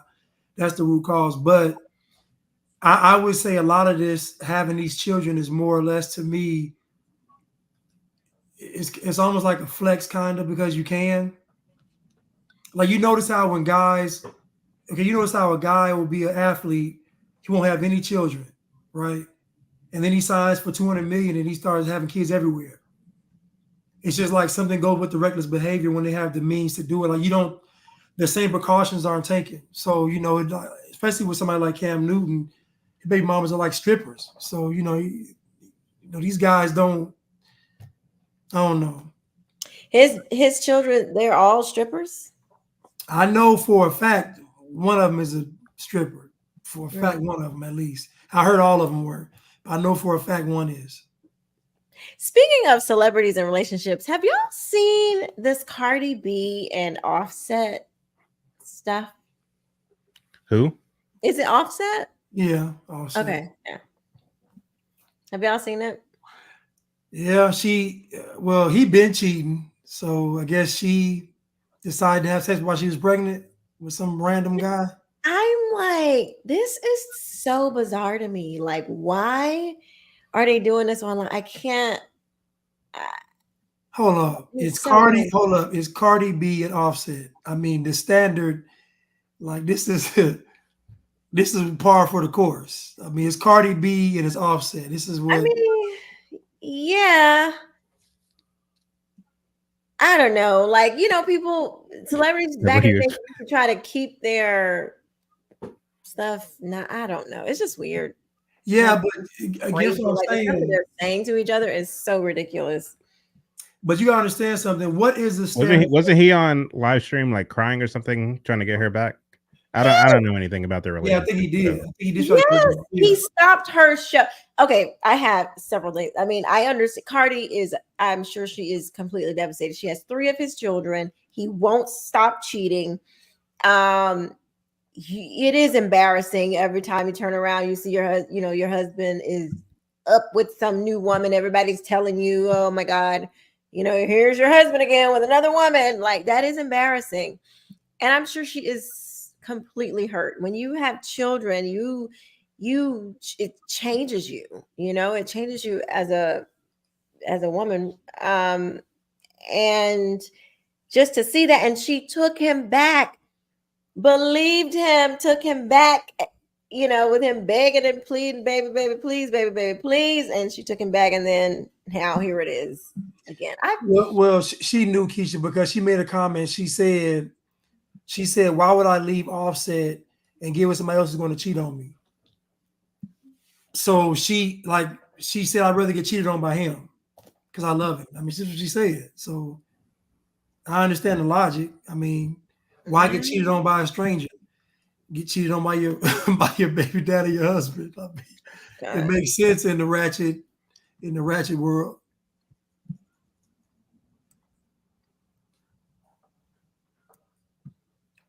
Crazy. She's an immortal woman or an immoral woman? she is immortal. You're right. She is a demon. She is immortal. Yeah, Corey, the devil, I guess. No, I mean, yeah. I don't know. I just couldn't imagine. That would be awful. But you got it. I mean, you chose him. You picked. You said yes. Do you think she's embarrassed? I do. I don't think so. Think about it. Hold up. I don't think she's embarrassed now. I think she was embarrassed like before. I think it's happened so many times now that she's moved into another stage. She's just angry and just pissed off at this point. I don't think she's embarrassed anymore. No, I'm talking about having sex while pregnant. Oh God. No, of course not. She's putting it on blast on So do you think the queens are celebrating her doing that? Quisha gone. No, I'm here. I'm just do you think the queens are celebrating her doing that, or are they frowning upon it?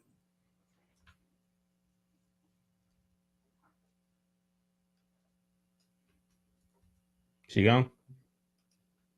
Yeah. No, they're celebrating it. They're celebrating it. Why do you think the queens were mad at at Simone Biles? Because she said she basically because of what the guy said, and she supported it. The guy didn't recognize her status, and so she was supposed to check him on that, and she didn't. And they gave him flack about it, but in all honesty, does he really know about gymnastics? I mean, and so basically they wanted her to roast him when he said he didn't know who she was. That is so stupid. I mean, Can you guys hear me? Yeah, I can hear you. Yeah. Okay. Yeah, I never understood why they came for Simone like that when she was telling their story. Like, so what?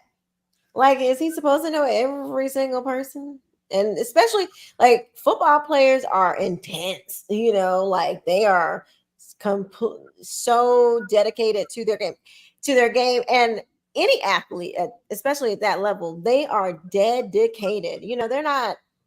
It's a totally different world that the most people can't even imagine. So like I wasn't surprised that he didn't know because he's probably very focused on his career.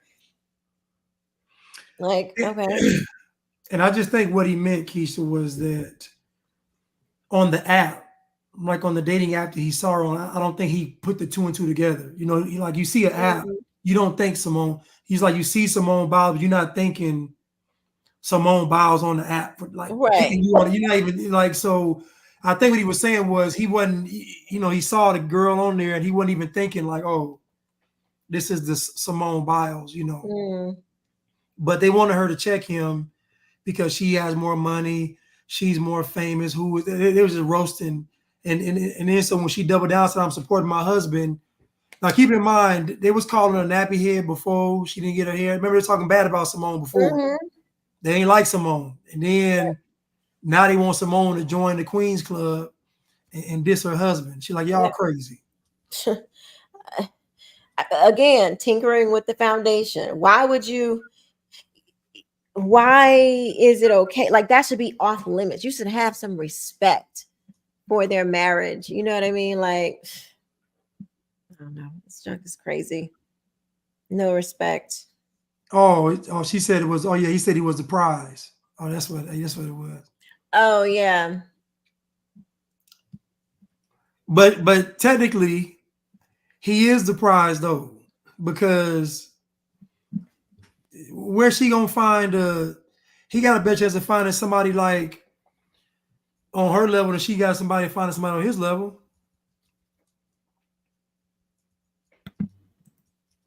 Not saying the men are the catch and the women are the prize. It depends. Like he might not be a prize or a catch. Right, he might be neither. He might be an offset. You never know. I don't think so, but who knows? You don't know. We don't know these people. We don't even know her. What if she's not a prize? Ever think about that? Like she might not be. But the fact that has a status, she's the prize. That doesn't make you a prize. That doesn't make you anything. Look at Diddy. He got all the money he could want. He has all the influence and all the stuff. And look at him. Is that a prize? No. And technically, he's a high value man, though. Technically. On paper, yeah. Yeah. Y'all better kick the tires on these people. Yeah. All right. I think we're going to call it a night. Yeah. So, yeah, I mean, Kamala Harris, the question I guess I had for you earlier, and I didn't think we got around to it, Blanche, was because you said that you don't think we're going to have an election. I guess I mistook you for saying that the election won't be legitimate if we did have one on November 5th. And that Kamala will, in fact, be installed as the president in the same fashion that Biden was circa 2020. And my follow-up question would have been, if that is the case, then do you believe that it's even worth voting? So that was my line of questioning for you. Do you want to take a stab at it before we hang it up tonight? Yeah. So I'll say this. It's possible that we can't have an election. If we have one, do I think it'd be a fair and honest one? No. Do I think it's worth voting? I would say yes, because if you don't fight, you ensure a loss. I always believe in fighting, even if the odds are stacked against, all of us. So I would still say do it, because you still hold on to a glimmer of hope that, things won't go, in favor of the communists. But I don't know. I just have a fighting mentality, and I honestly believe that we all should have that, especially for this country. And it's not like if you don't vote now, you're not gonna have to fight. You're still gonna have to fight. Like, regardless of what happens, you still gonna have to fight, because where this country is headed is not in a good place, especially with this global agenda attached to it. But I would say that we should exercise our rights and fight, keep fighting. But do I believe in my heart of hearts we're going to have one?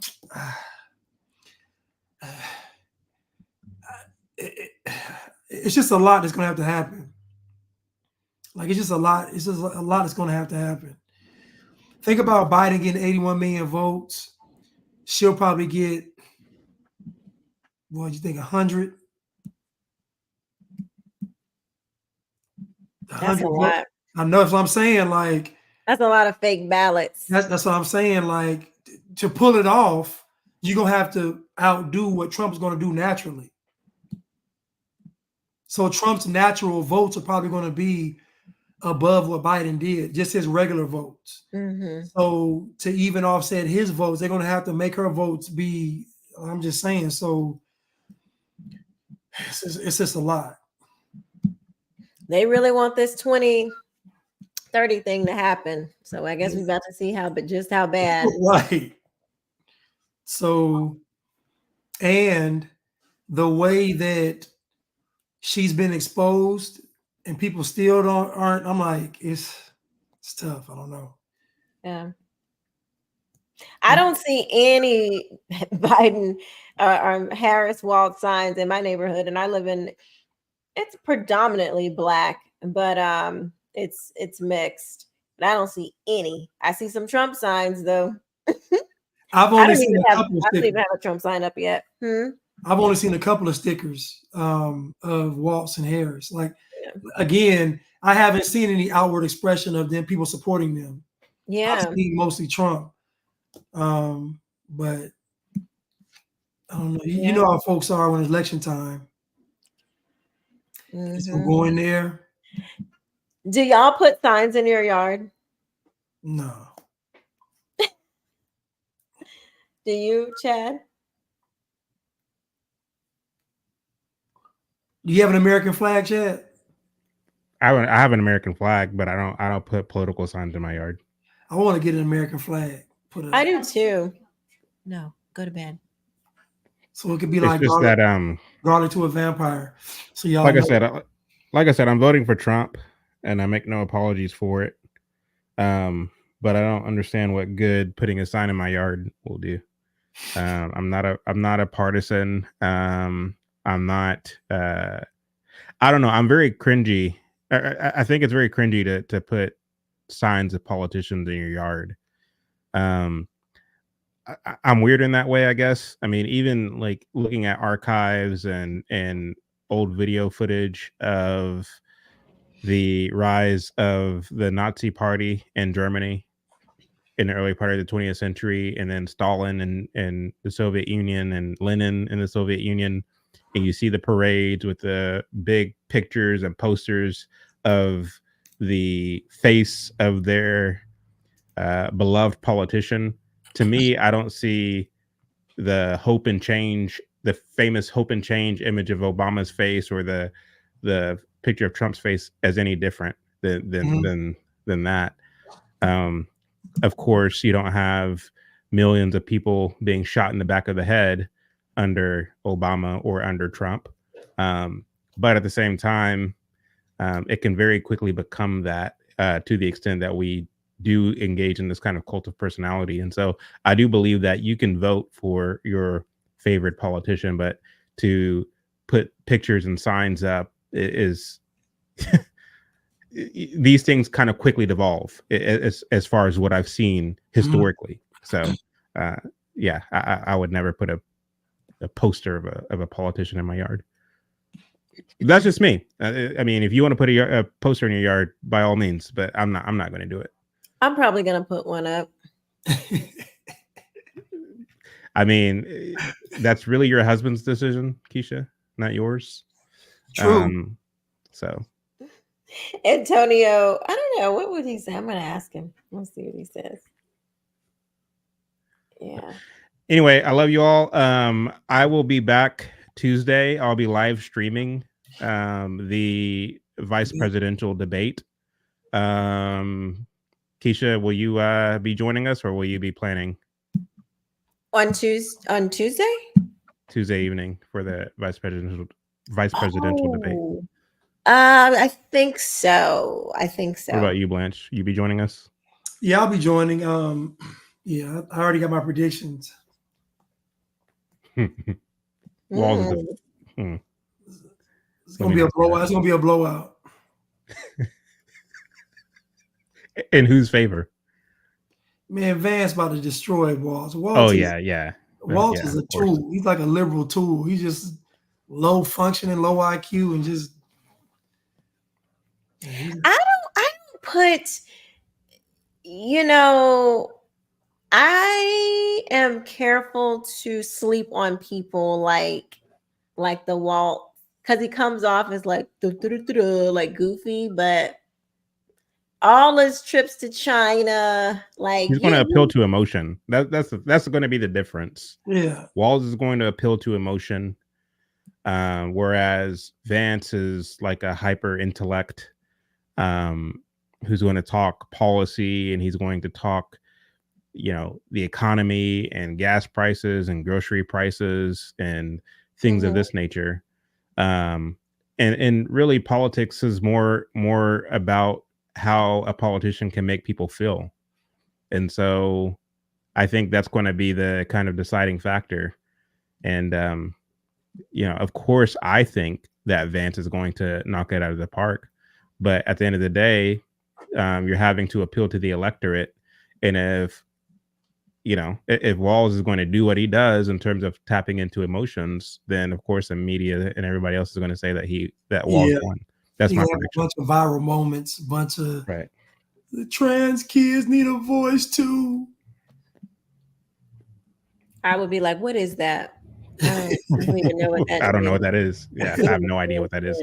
Just like an assault weapon. I'm still clueless as to what that is. I would be like, what? Speak English. What that exactly. Is. We had a last minute super come in from Ocamp. What are some good cigars, Chad? Well, believe it or not, a lot of the cigars that I have were actually gifted to me. So I'm always trying different things. But as far as I actually have a picture of it right here. As far as my favorite cigar that I've smoked, it's this one, the Alfonso Grand Selection. So it's an expensive one, but there you go. Well, cool. Let's go ahead and tap out. Thank you all for joining us tonight. Love you all, and God bless. All right. Good night.